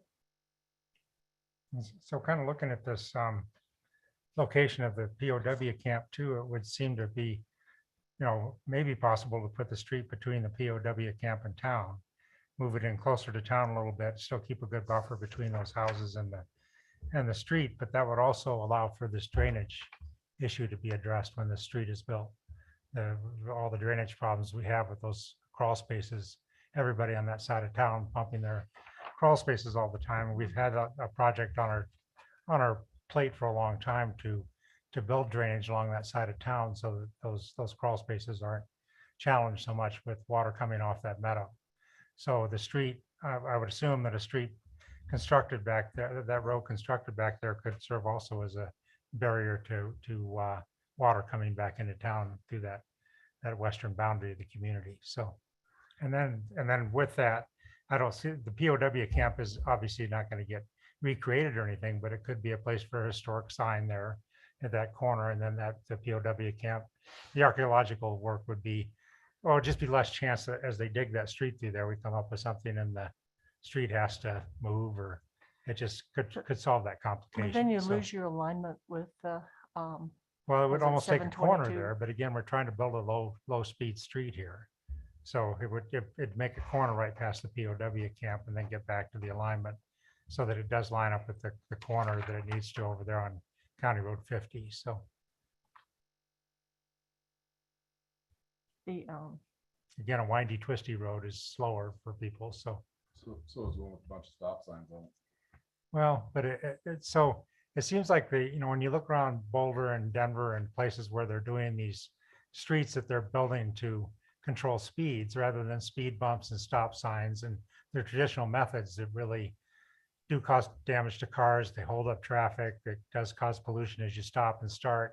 You build a street that slightly confuses drivers, with bump outs and landscaping, and a good looking street too with curves, and those natural things slow people down because again, you're trying to get that driver to be just slightly confused so that their tendency is to slow down. And we see that with our medians out here on the highway. A lot of people argue with this, but I swear, especially coming into town from the Tabernash end, I believe that people do slow down there, and I regularly have come all the way down to 30 miles an hour, especially when tourists are in town. So it does, when you constrict and kind of visually make it look like it's a slow street, that happens. But stop signs and speed bumps are another way to do it, but those are, speed bumps, especially with snow plowing, are really difficult, so. Well, I didn't say speed bumps, I would recommend those or the pans in the ground. that we Yeah. did all over the place. The problem I is. can't hear you, Parnell. Oh, sorry, the problem is that I Myself. see. You gotta turn the other way. Problem is that I see this with the Eisenhower, it's what you mentioned on 40. As soon as they get past the medians going north, they accelerate up to 45, 50 miles an hour. So on Sure. Eisenhower, they'll get off that winding road, and as soon as they hit that straightaway, they're gonna gun it to make up their time. So the straightaway is designed the same way though, Parnell, bump outs. You continue that design through the entire street, so. Yeah, but you can't do that with Eisenhower. It's already in. Well, Eisenhower, well, you mean they'll accelerate on Eisenhower? Yep. Well, we should look at some things we can, it's gonna always be a challenge. We've got narrow streets, narrow rights of way. There's not a whole lot we can do, but there are some things we can, I think, so. Right. But you're right, there's not much we can do about that, so. Eisenhower is already a speedway, so. Right. Anytime they see that straightaway in double lanes or the straightaway through town, that's when they accelerate. Yeah, well, Are they, So would the, the county be willing to look at relining? I'll ask the question. I don't know how much work has gone into this. yeah, they I were do know, talking, I do know that there have been negotiations for some time with the landowners about Right. easements. yeah, So Just looking at this map. They was I'm- talking about a 90-foot right of way on this road. Isn't that what our commissioner told us, Rich, the other day? That he said a 90-foot right of way so that they would have a pedestrian bike lane that ran adjacent, that ran parallel to it the whole way. I don't know where the United see. Anyway, I'm pretty sure that's what he said, that it was gonna be a 90-foot. I believe so, yeah. To be able to secure it. And in terms of helping to divert water from there, that could do it. The, I don't think it's our position necessary to recommend how this road changes. It's the county that's working with those landowners. And if they've worked with this with the landowners and they're agreeable to that, I think we're a stakeholder. I think it's worth the question. yeah, Yeah, it's. just an it's worth some idea, Katie, to comments. try and preserve a historic site too, Yeah. so. And I think would be an improved design, so. But I anyway, it's worth a personally like the, suggestion. I personally like the buffer between the two. I mean, if you had that, sorry, Andy. No, that's all right. I mean, if you put that road up against the houses over there, you have two, you basically have you're gonna basically have a road, a house and a road. I mean, if you push it up towards, So there's no road back there though, and it shows it on this picture, but I don't, is that road really there? This well, one I'm here? talking Yeah, about this is here. a If you- satellite if- image, In so order to get, road's there. in order to get over there, Andy, you're gonna have to like create a curve this way or something. Right, Carriage And then, road. yeah. and then yeah, I don't know. Anyway, it's just an idea. So I can What- ask those questions. And I think this will help with the drainage already. Yes. Because it's creating, because all that drainage is coming from west to east. Mhm. And they're gonna create drainage along this road. Right, sure, yeah. It'll help with the runoff, but it's not gonna help with the underground water unless No. they do. Well, you But can, run you it can- down and put as some you different dig a substrate on a road, you can block groundwater too, so there's ways to design that. We had a design for a drainage facility back there at one time. So to incorporate that into a road would seem possible. I don't know, I'm not a civil engineer. I don't know what kind of engineer I am, but anyway. The guy didn't have a comment. Okay. Oh, yeah? Yes, I'm not sure how Eisenhower lines up with a POW camp, It's a but little bit No, it shows that an It's like extension of almost a Eisenhower went direct- right into the camp, Eileen, Yeah. so.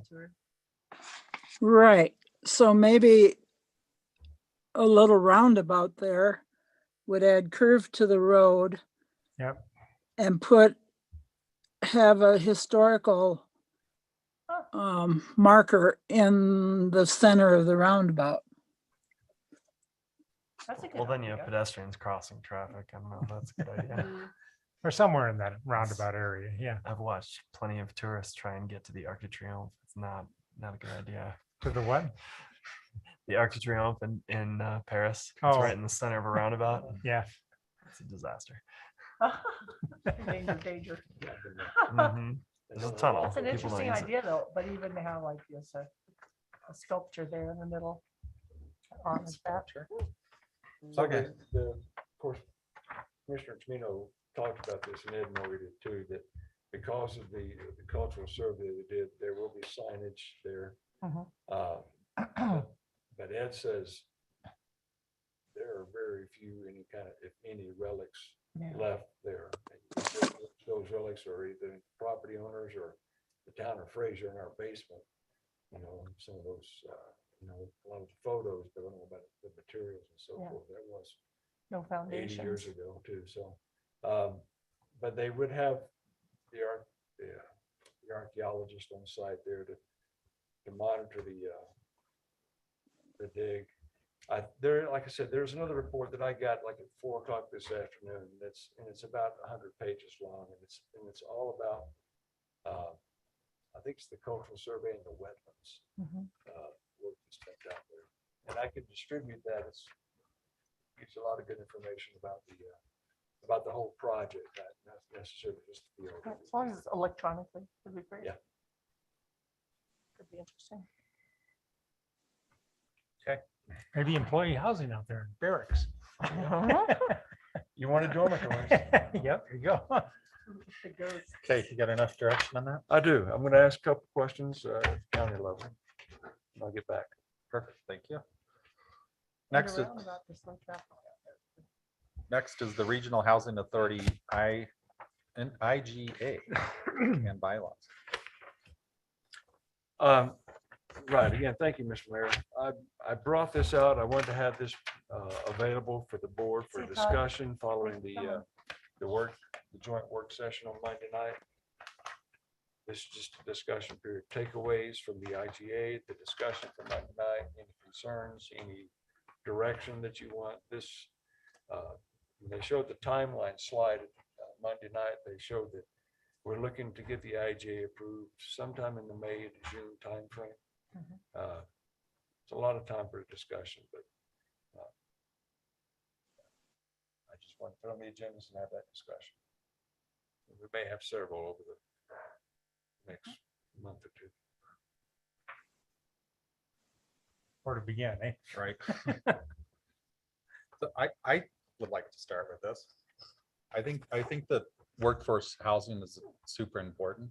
I think we need to move forward with something, but we want to move forward with something that's going to pass, that we can actually fund. And I expressed this on Monday, and I have concerns about any type of tax passing in Granby. And Granby's can outvote us. What's the voting numbers again? Phil? It's almost 900. It was like 890, 886, 890 voters actually voted in their last election.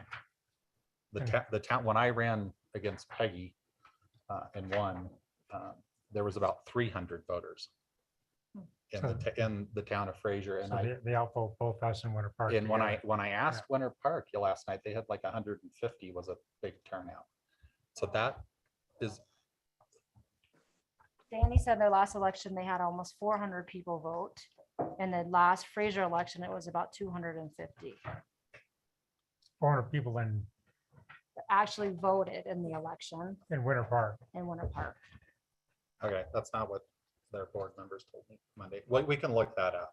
We can't. Yeah, They It's a said lot. something about 900 at that meeting, I Yeah. thought. There's Well, that's 900 registered voters. Oh, that was electors. registered. Like we have way more than 300 or 250. I mean, there was 300 when I ran. Maybe it was 250. But they can outvote us, and that's not even including unincorporated Grand County. The environment, the climate has changed for taxes. I mean, inflation is up. There's a war going on in Europe that is going to have effects on us. I would really, really like to create a housing authority that we can fund and that we can pass and that we can actually get housing accomplished. I don't want to create another board, another housing authority that does nothing because it's not funded. So that's my concern. And I would like, what I would propose is to create a smaller footprint that we know we can get past, to create funding for it and then expand. So that at Monday night's meeting, that workshop, both Fraser and Winter Park trustee and council members spoke up and said they believed that this would pass in their municipalities. One of the Granby trustees said they knew that it wouldn't pass. And then none of the other Granby trustees spoke up and said that it would pass. Their mayor didn't say anything during the entire meeting. So I don't have a lot Chris of, Manguso felt very strongly that it would never pass. yeah. So And that's that's a huge concern. You know, we create this housing, this regional housing authority to create housing. Right. And then we can't fund it. And then we've created more bureaucracy in our community. And and we already have, we have the town of Fraser Housing Authority, we have the Winter Park Housing Authority, we have the Grand County Housing Authority, which has done very little over the past however long it's been in existence. So I am very passionate about creating, and you can call it workforce housing or affordable housing, whatever it is. I want to see it come out of the ground. So I don't want to talk about it anymore. I want it to happen. And that's my concern. Well, we can always add Granby in, we can always add Granby in another year. My take on, when I lived in Granby, they felt any housing, that was decades ago, but any housing that Fraser and Winter Park needed, if you put it in Granby, they didn't need it. Most of their people are year-round residents. So to pass a tax on them, a mill levy, it's not something they want because they don't need the employees. I think Now- Granby businesses are suffering also, just like businesses are at this end for lack of employees. Oh, I'm sure they are. Well- Why didn't their So they're- trustees speak up and say that it would pass? They're Yeah. suffering mostly in the summertime when that river run opens up. Yeah. That's when Granby cannot keep up with the people that are in town. It's not just businesses, it's your snowplow driver, your police officer. I mean, Right, but you got to sell that to people in Granby that are full-time residents that don't feel the pain, So right? I'm inclined to go for it with this group for this first round. And if it doesn't pass the voters, then we bring it back the following year. Because But then we someone lose the a other year. night spoke and said, that's usually how it goes. You often have to try 2 or 3 different times before you can get it passed. But to- Because if Granby does participate, that really expands the amount of money that will be available. We can include them in a year or two. When we Right. know that we can pass, when we get success with this, and then bring it in. Why do we want So to, if why do we- we want to start out with knowing that we're going to fail? Okay, so how does that work then? I mean, if down the road, if we want to bring them in, would that take a vote by the citizens of Granby to want to participate? Become part of the authority? I don't know. if there's Yeah, no I mean- tax, they would. It would be their trustees. Could Granby start their own? Regional Housing Authority would have to vote to expand the area and have an updated IGA to include that new territory. Okay. And then that new territory would go to the voters for people that live. Right, so they could vote on it and get the mill levy passed, and if it passes, great, then we can work on combining it.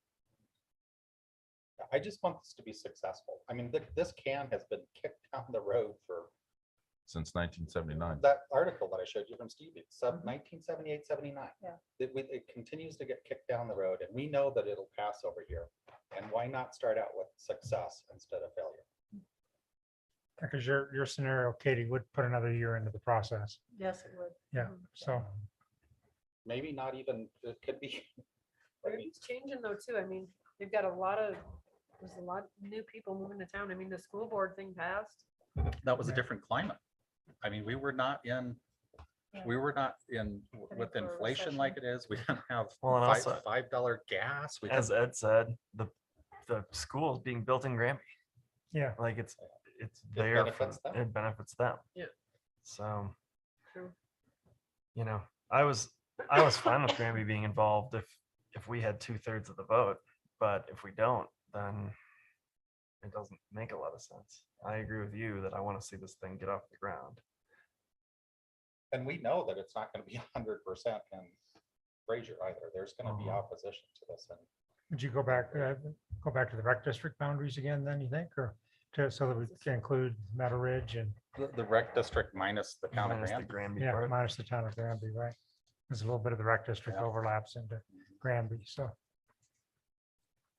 And I'm not trying to be, I'm for affordable workforce housing.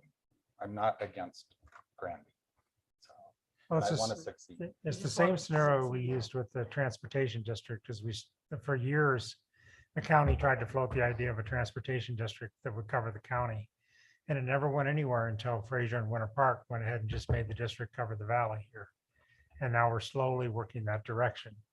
And it's just, the need is greatest here. It is greater than, and it's still great in Granby. It Oh, yeah, definitely absolutely. is. But the need is greatest here, and I think the voters are most willing at this end of the county to pass that. So, and I'm with you, Philip.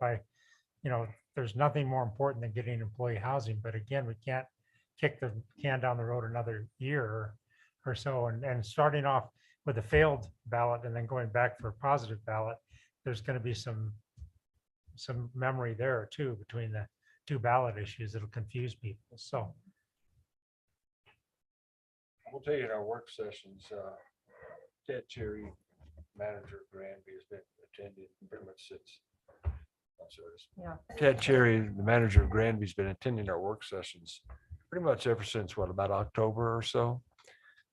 He reported one time that his discussion with his council was wondering if the vote would pass in Fraser. They were wondering if the vote would pass in Fraser. That was their primary concern. So our concern is whether or not the vote would pass in Granby, and they're asking, well, would the vote pass in Fraser? To me, that kind of signals that I would have liked to have seen a little bit more vocal on their part as well during the work session there. But again, this isn't my meeting. This is the work session doing this. This is just for you guys to talk about So this. why didn't Ted bring that up on Monday then? I don't think anybody from Granby was talking. Yeah, there was. Said there It's one guy. Chris from Mountain Parks Electric said that he believed that this would not pass. And Christy DeLay Yeah. also was pretty outspoken and actually said, so Granby could tank the vote. So you guys remember that? Yeah. And the most positive thing she said was like, I mean, we could give it a try. Yeah. Yeah, and I don't want to try. I want to Right. succeed.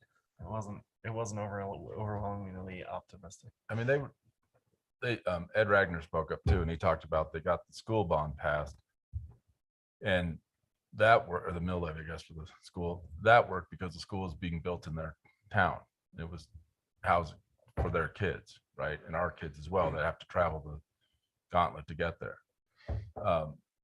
So that's why they don't think this would pass, because they really feel that the housing shortages on this end of the valley is far worse than what's over there.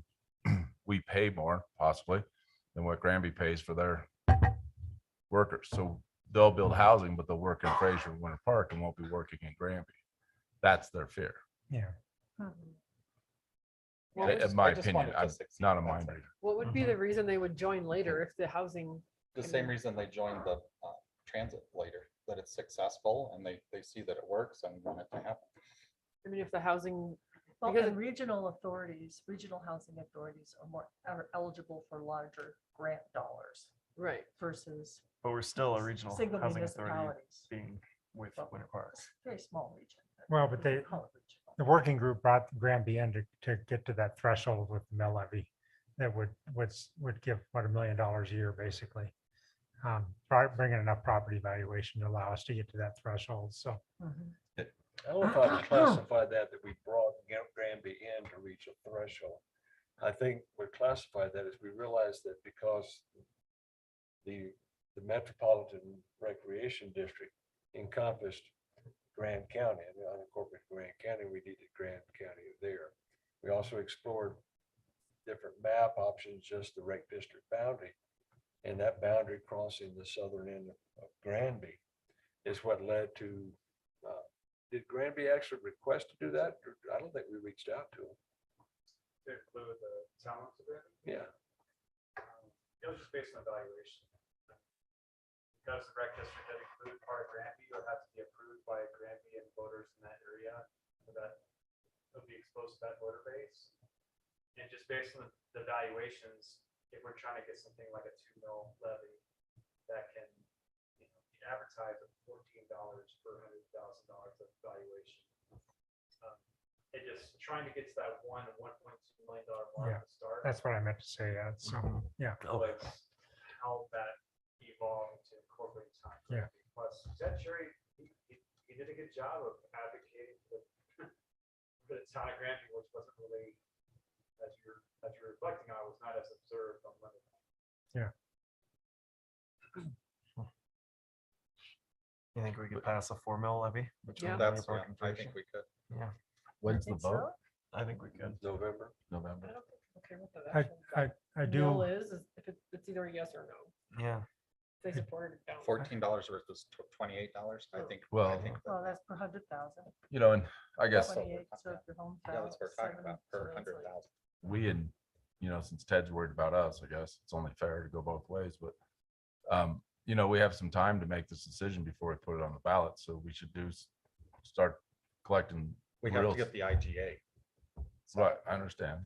So, But we have- because that regional housing authority is what's on the ballot, correct? So, Yeah. Right, so how they'll long, create the ballot language. They're the ones that actually determine, okay, the 2 mil levy, this is what the direction we want to go. Yeah. And here's the ballot language. so how, Location, everything. Yeah. sorry, Michael, how soon do we have to have that IGA done to start doing that? Just say like May. You said something, I can't remember. April, May. Adoption of the IGA was anticipated by I would like for their So- mayor to say, it's gonna pass. We want this. Well, that's what I'm saying. That would have made me feel a hell of a lot better, Right. would be Didn't say a word. for their trustees to speak up and say, yeah, this is gonna pass. And they didn't. So that's the issue. Well, I get that rub, and that's why I'm saying we have a couple months, month and a half.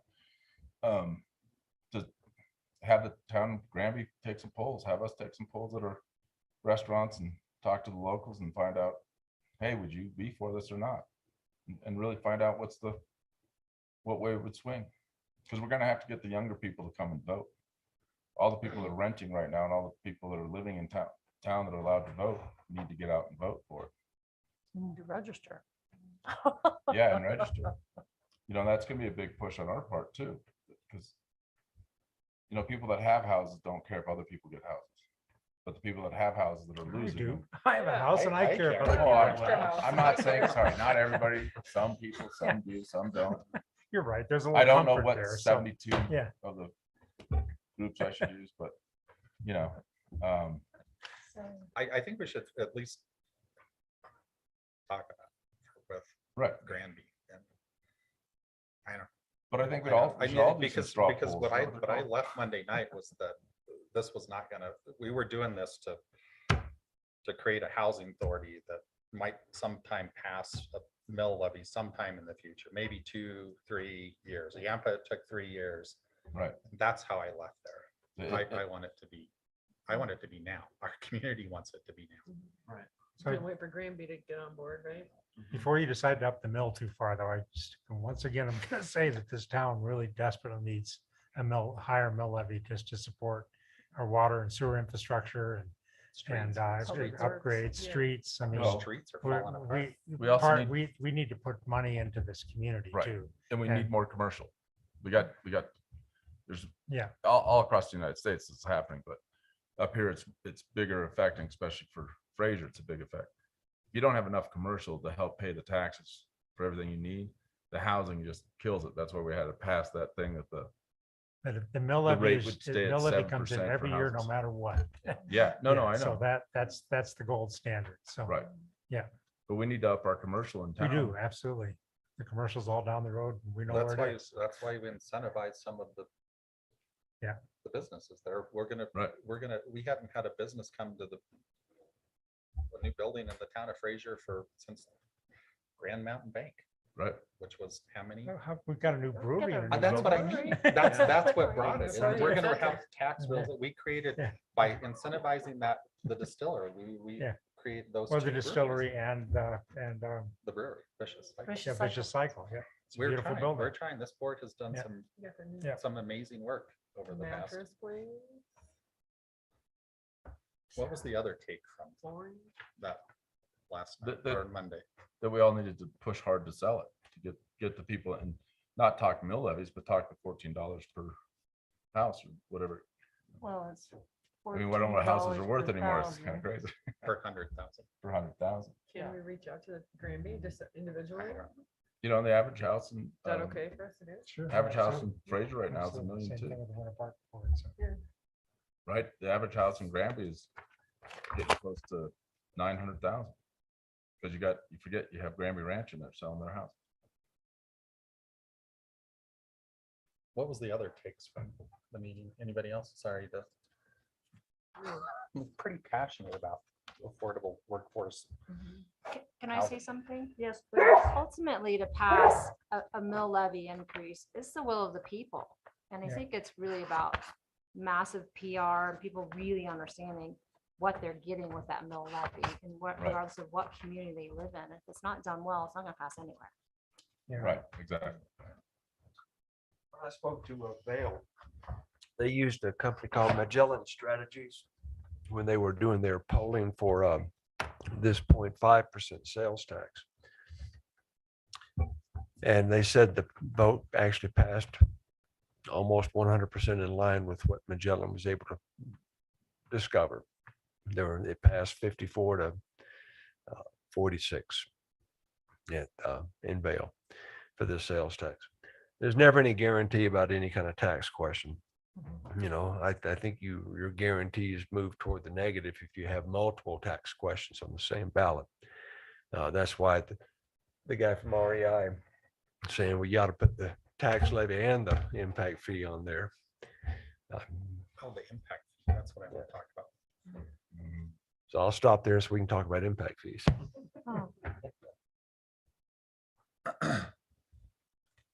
So it seemed like part of Granby, it's funny, they were in favor of an impact fee.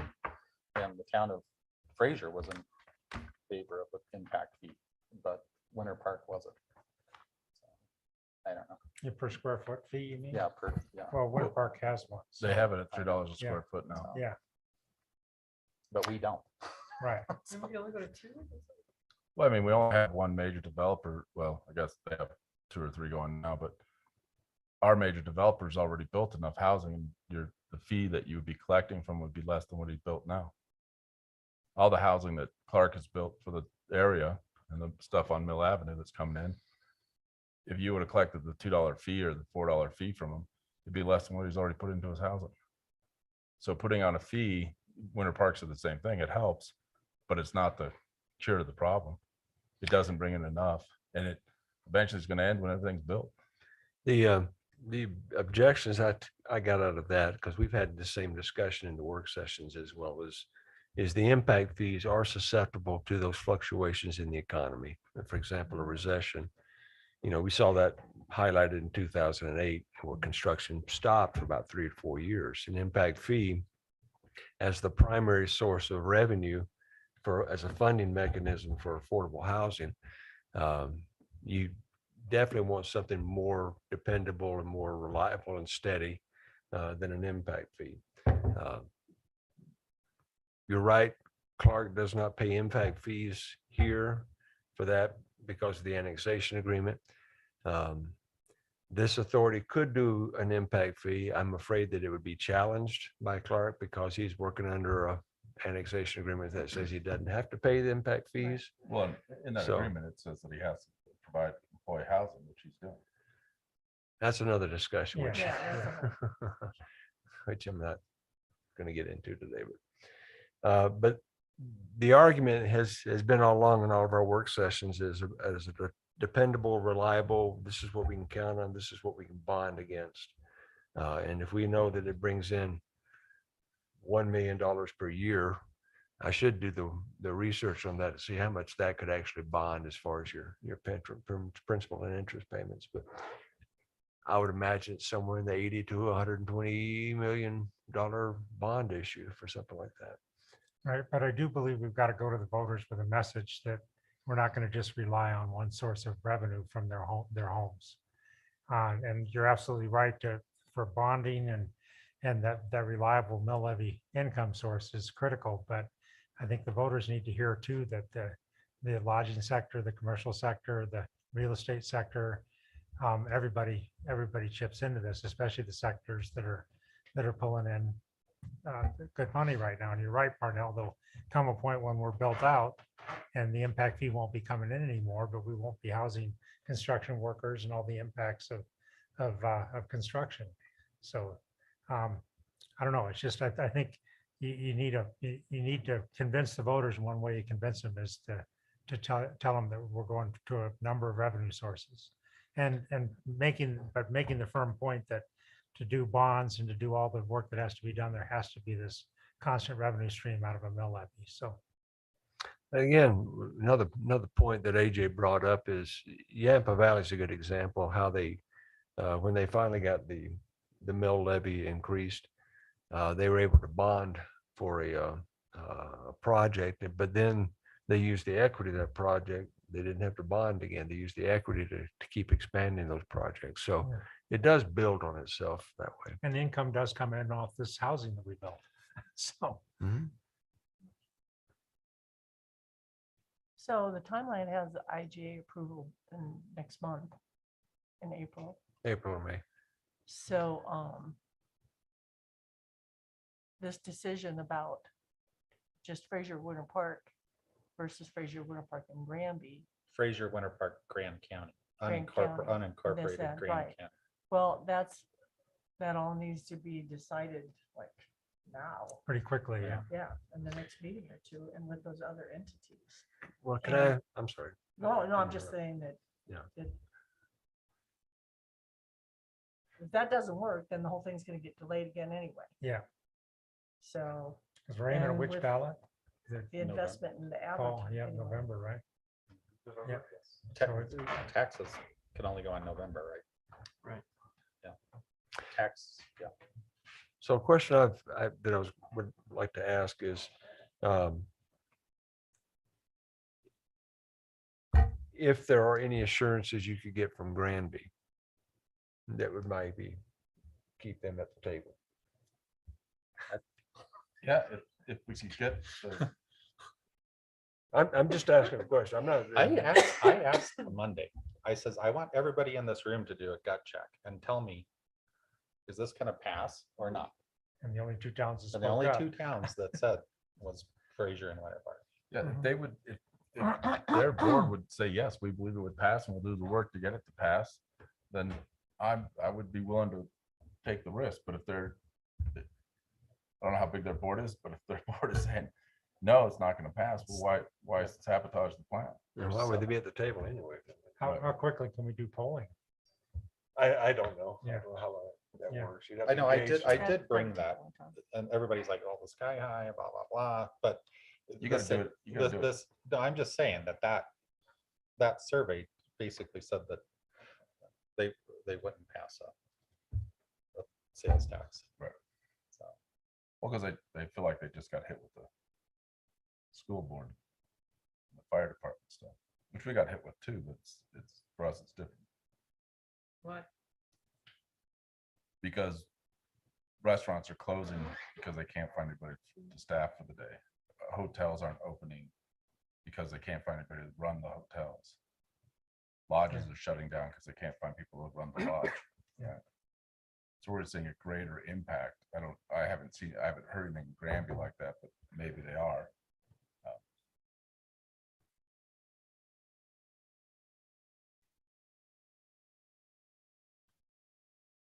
Okay.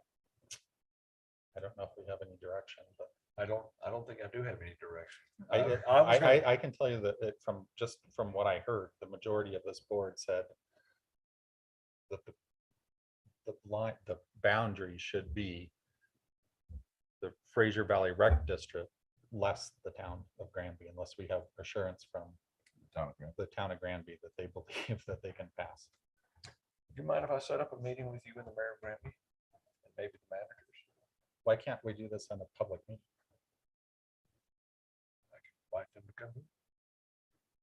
I want this in public. I mean, I'm saying this in public, so. I don't, Okay.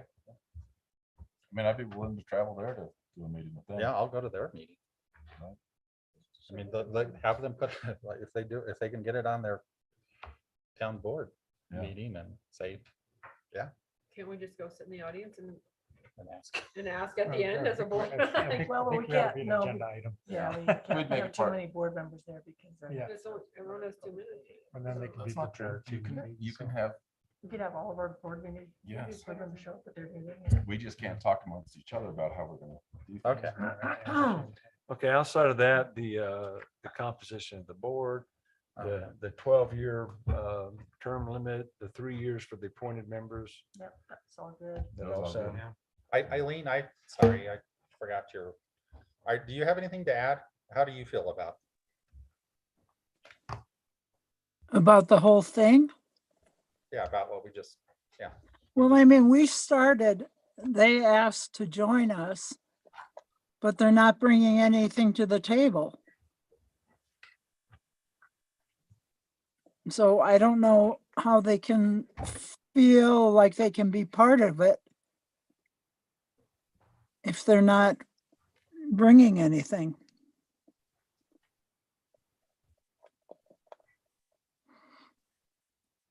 The other thing is that I thought the terms for the board members were really confusing with the January 31st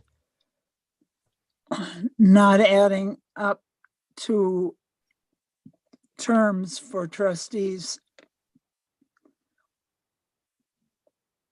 They're appointed, aren't they? Well, some are trustees, some are appointed, so.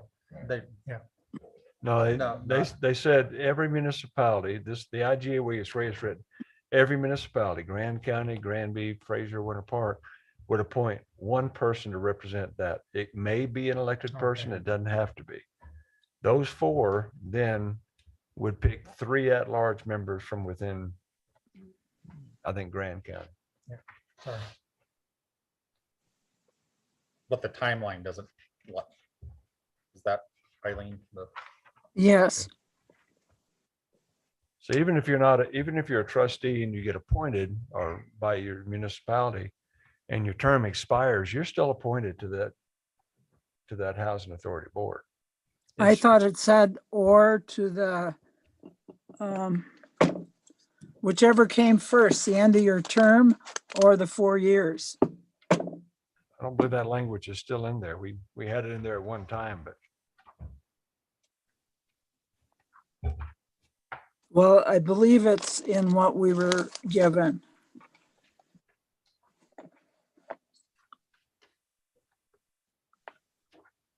Are we allowed to use kids to poll? What? Are we allowed to use kids to poll? We could have them take something home from school for homework. See if the parents say yes or no. Well, yeah.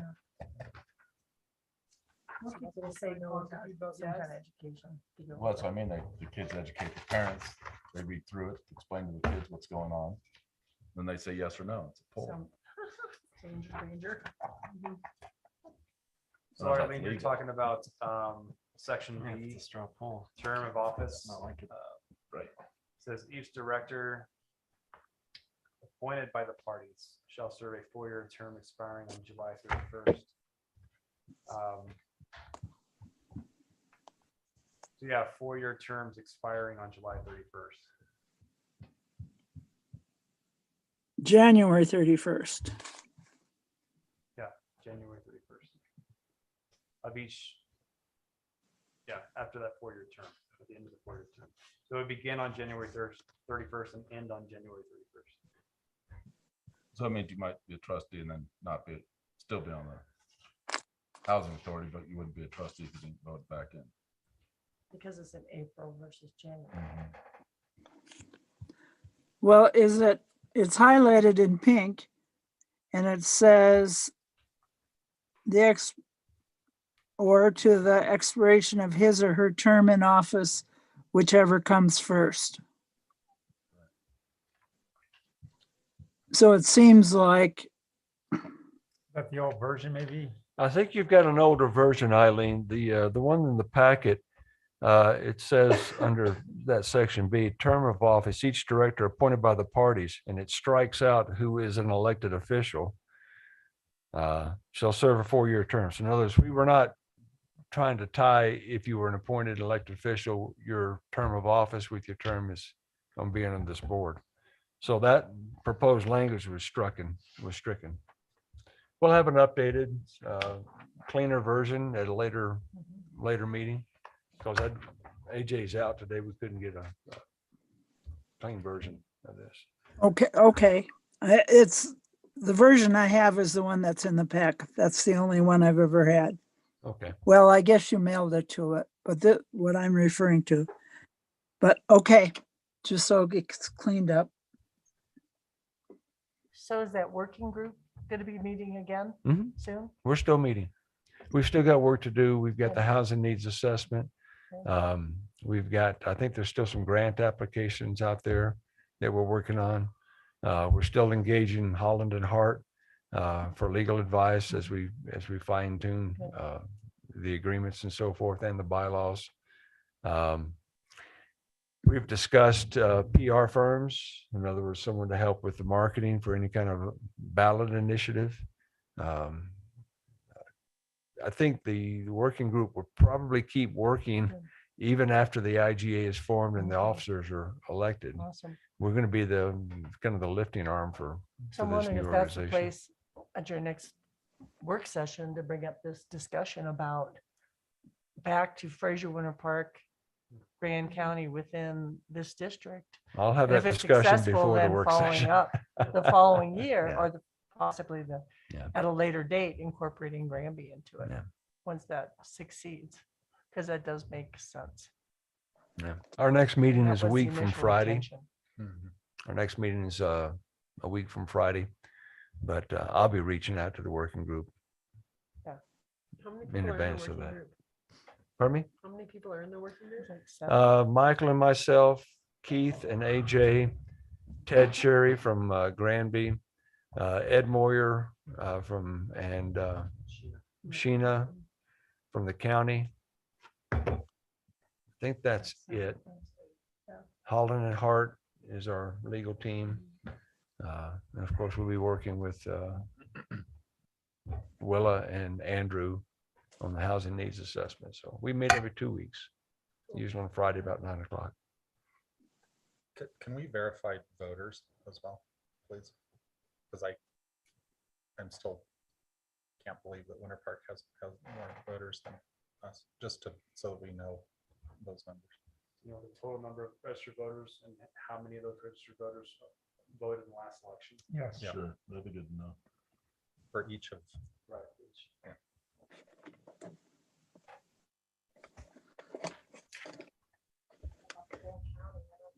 That one is not gonna, we're not gonna be able to, And the they won't precincts be able to, overlap I community doubt. boundaries, yeah. Yeah. Yeah. Could we do it? I don't think so. They I don't have- think you I don't can think they have it separated out. drill it down that. Sounds like a clerk story problem. Okay, anything else for the Regional Housing Authority? No. Good discussion. That was a good discussion. I just want it to succeed. I think we Yeah. all want it to succeed. Absolutely. So, Yep, good. I just hope we can move along quickly enough though to make this goal that you guys have of putting this on the ballot this fall. Right. So, I think we yeah. can. Thank you. Okay, open forum? Oh, nobody in the audience, nobody in, so no open forum. Updates, there was a Grandkids Learning Center update in your packet. The police department, building report, committee meetings, We do have Glenn here if he wants to Yeah. comment on that, please. That was a beautiful report. Thank you, Glenn. Very well done. It's nice to, it was nice to see the photos and be able to put a name to. Yeah, right. That's really Yeah. helpful.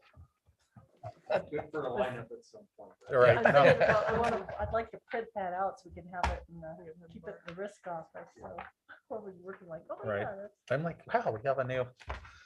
Yeah, that's Yeah, I nice. think the,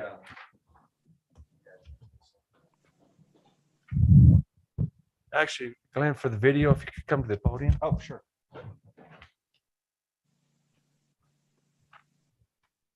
Glenn Trainer, Chief of Police. I think the biggest thing that we're seeing is, 2020 was a hard year to gauge. That's why I didn't use it for comparison a lot, just because we were shut down. But, 18% increase in calls. We see the amount of people out there.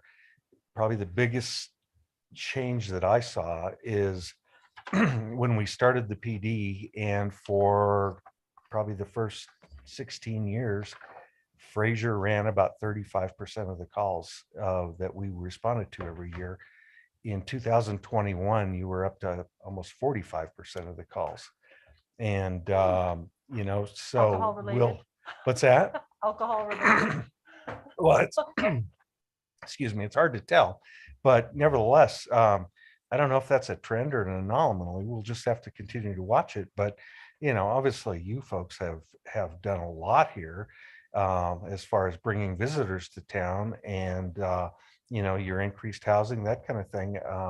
Whether that's going to be a trend that we're going to continue to see as you continue to grow, is going to be very interesting. But that's one of the biggest takeaways I took from this is I was just absolutely astounded how many calls we responded to in the town of Fraser compared to kind of our historical averages. So When I first moved up to Ptarmigan, I would leave the keys in my car, house unlocked. And it's slowly not the keys in the car, the house is locked.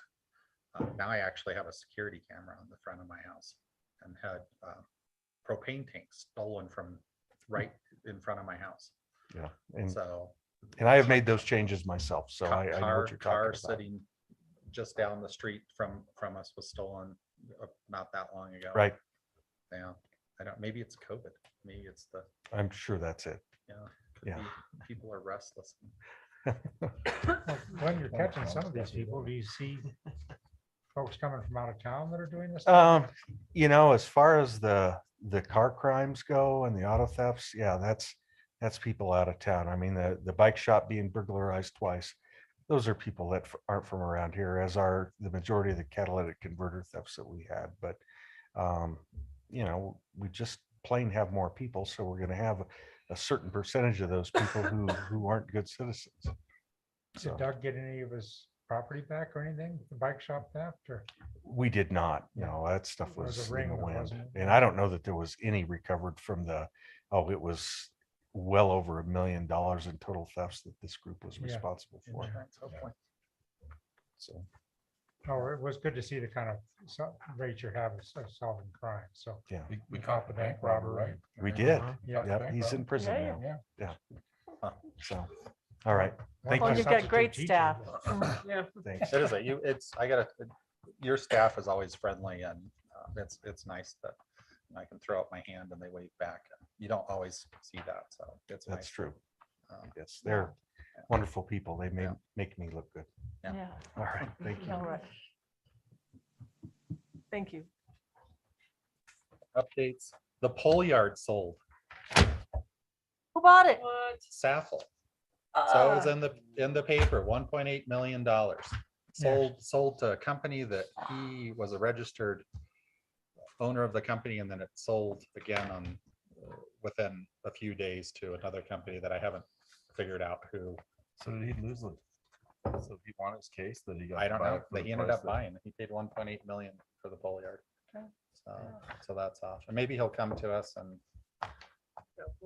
one, $4 million for it or something, but I was I was very disappointed when I saw that Yeah. in the newspaper. Well, that's not fair to the owner either. It's worth more than that. Well, they had their hands tied. Yeah. Literally. So, But- yeah, and that, you know, that could have been, that could And they have have played to- right in with Victoria Village. Mhm. Richard gets to retire though, at least. Yeah. He's worked hard. Yeah. not gonna. Yeah. Yeah, I can't imagine what, anyhow. Mm. Any other updates? So I went over an access question with that. That's a little bit immediate. On the street over there by Twin Rivers and the Twin Rivers Bridge. And just to kind of give you guys a little bit of an update, Twin Rivers, as you guys know, has needed a bridge for a long time. And they're actually now out with, have some contracts and proposals to replace that bridge. And it seemed to me, and I'm a little bit of a conflict here. My brother does own a unit in Twin Rivers long enough ago that he bought an upstairs end unit on the creek for $32,000. So, but anyway, but instead of that bridge, my thought is that Victoria Village, I think, you know, we obviously are going to have accesses onto Park Avenue.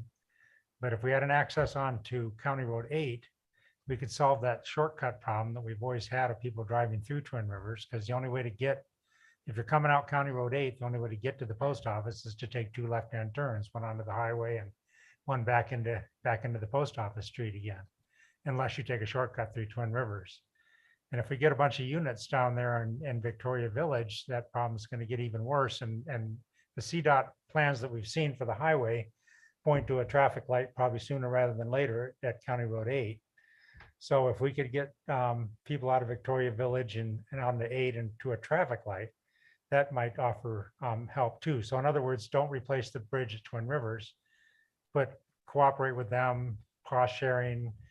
We got CDOT off highway money for that bridge on County Road 8, and put the bridge instead on a new street that would run from County Road 8 along Twin Rivers and over to connect near the Winter Park Water and Sand building. So it would be and that would give a little bit of a buffer between Twin Rivers and this new project. So that would close their existing access. So Twin Rivers then would access, if you remember it, the buildings are separated over there and there's a park area. So that park area would move over to the creek because they would abandon their bridge or leave the bridge as a pedestrian bridge. And then that park area would become a street connection to this new street that would connect Victoria Village from County Road 8 over. So Twin Rivers would become a dead end. And the park area is on Yeah, the but- west side of the Twin Rivers. That's right. The park area is in the west side. There's a good separation between those 2 buildings. Where Wouldn't that, that be against the fire code, not having dual access coming out of there? That's why. we'd have to obviously look at that. I mean, that's one of the reasons that every time Twin Rivers puts up a chain across that parking lot, we've taken it back down again. But it would make more sense than the situation we have now, for sure. So Are you talking about a bridge over what? St. Louis Creek, yeah. So anyway, that's just something that there's some immediacy to it, because obviously if they go under contract and build the bridge, and they would not be a possible participant in this, and it'd just be a bit more difficult to do. And I have been talking with their board president, just because, again, my brother owns over there, and I thought that this was an idea at least to put on the table before they make a commitment for that bridge. So I'll keep up with town staff on it, and at least wanted to put it on the table. Okay, any other? Antoinette? I just wanted to update everybody. The ballots for the election did get mailed out yesterday. All right. Thanks. Any other updates? Okay. Who wants to do the executive session? Let me do it. This should be your last Sure. motion to go into executive session. Do we need a delay or anything, Michael, or? You have to make the motion in the public meeting anyway. I just recommended that after you Yeah. do the motion, you got it? Okay.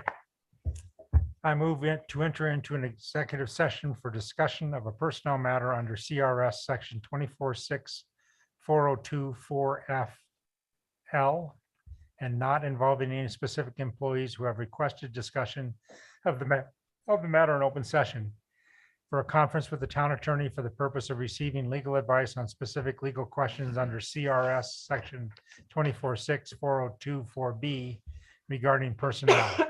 including town attorney Kent Whitmer, town manager Ed Cannon. I'll second the motion. All in favor? Aye. Aye. Opposed? Okay, and is Kent on? So we will not be, because there is no other business after this, we will not be coming back to the public meeting, so we'll end up closing. We'll make the motion to close without coming back, just so that Okay. people aren't waiting around for Right. however long this takes. You need to text Kent. Yeah, where is Kent? Can't stop it.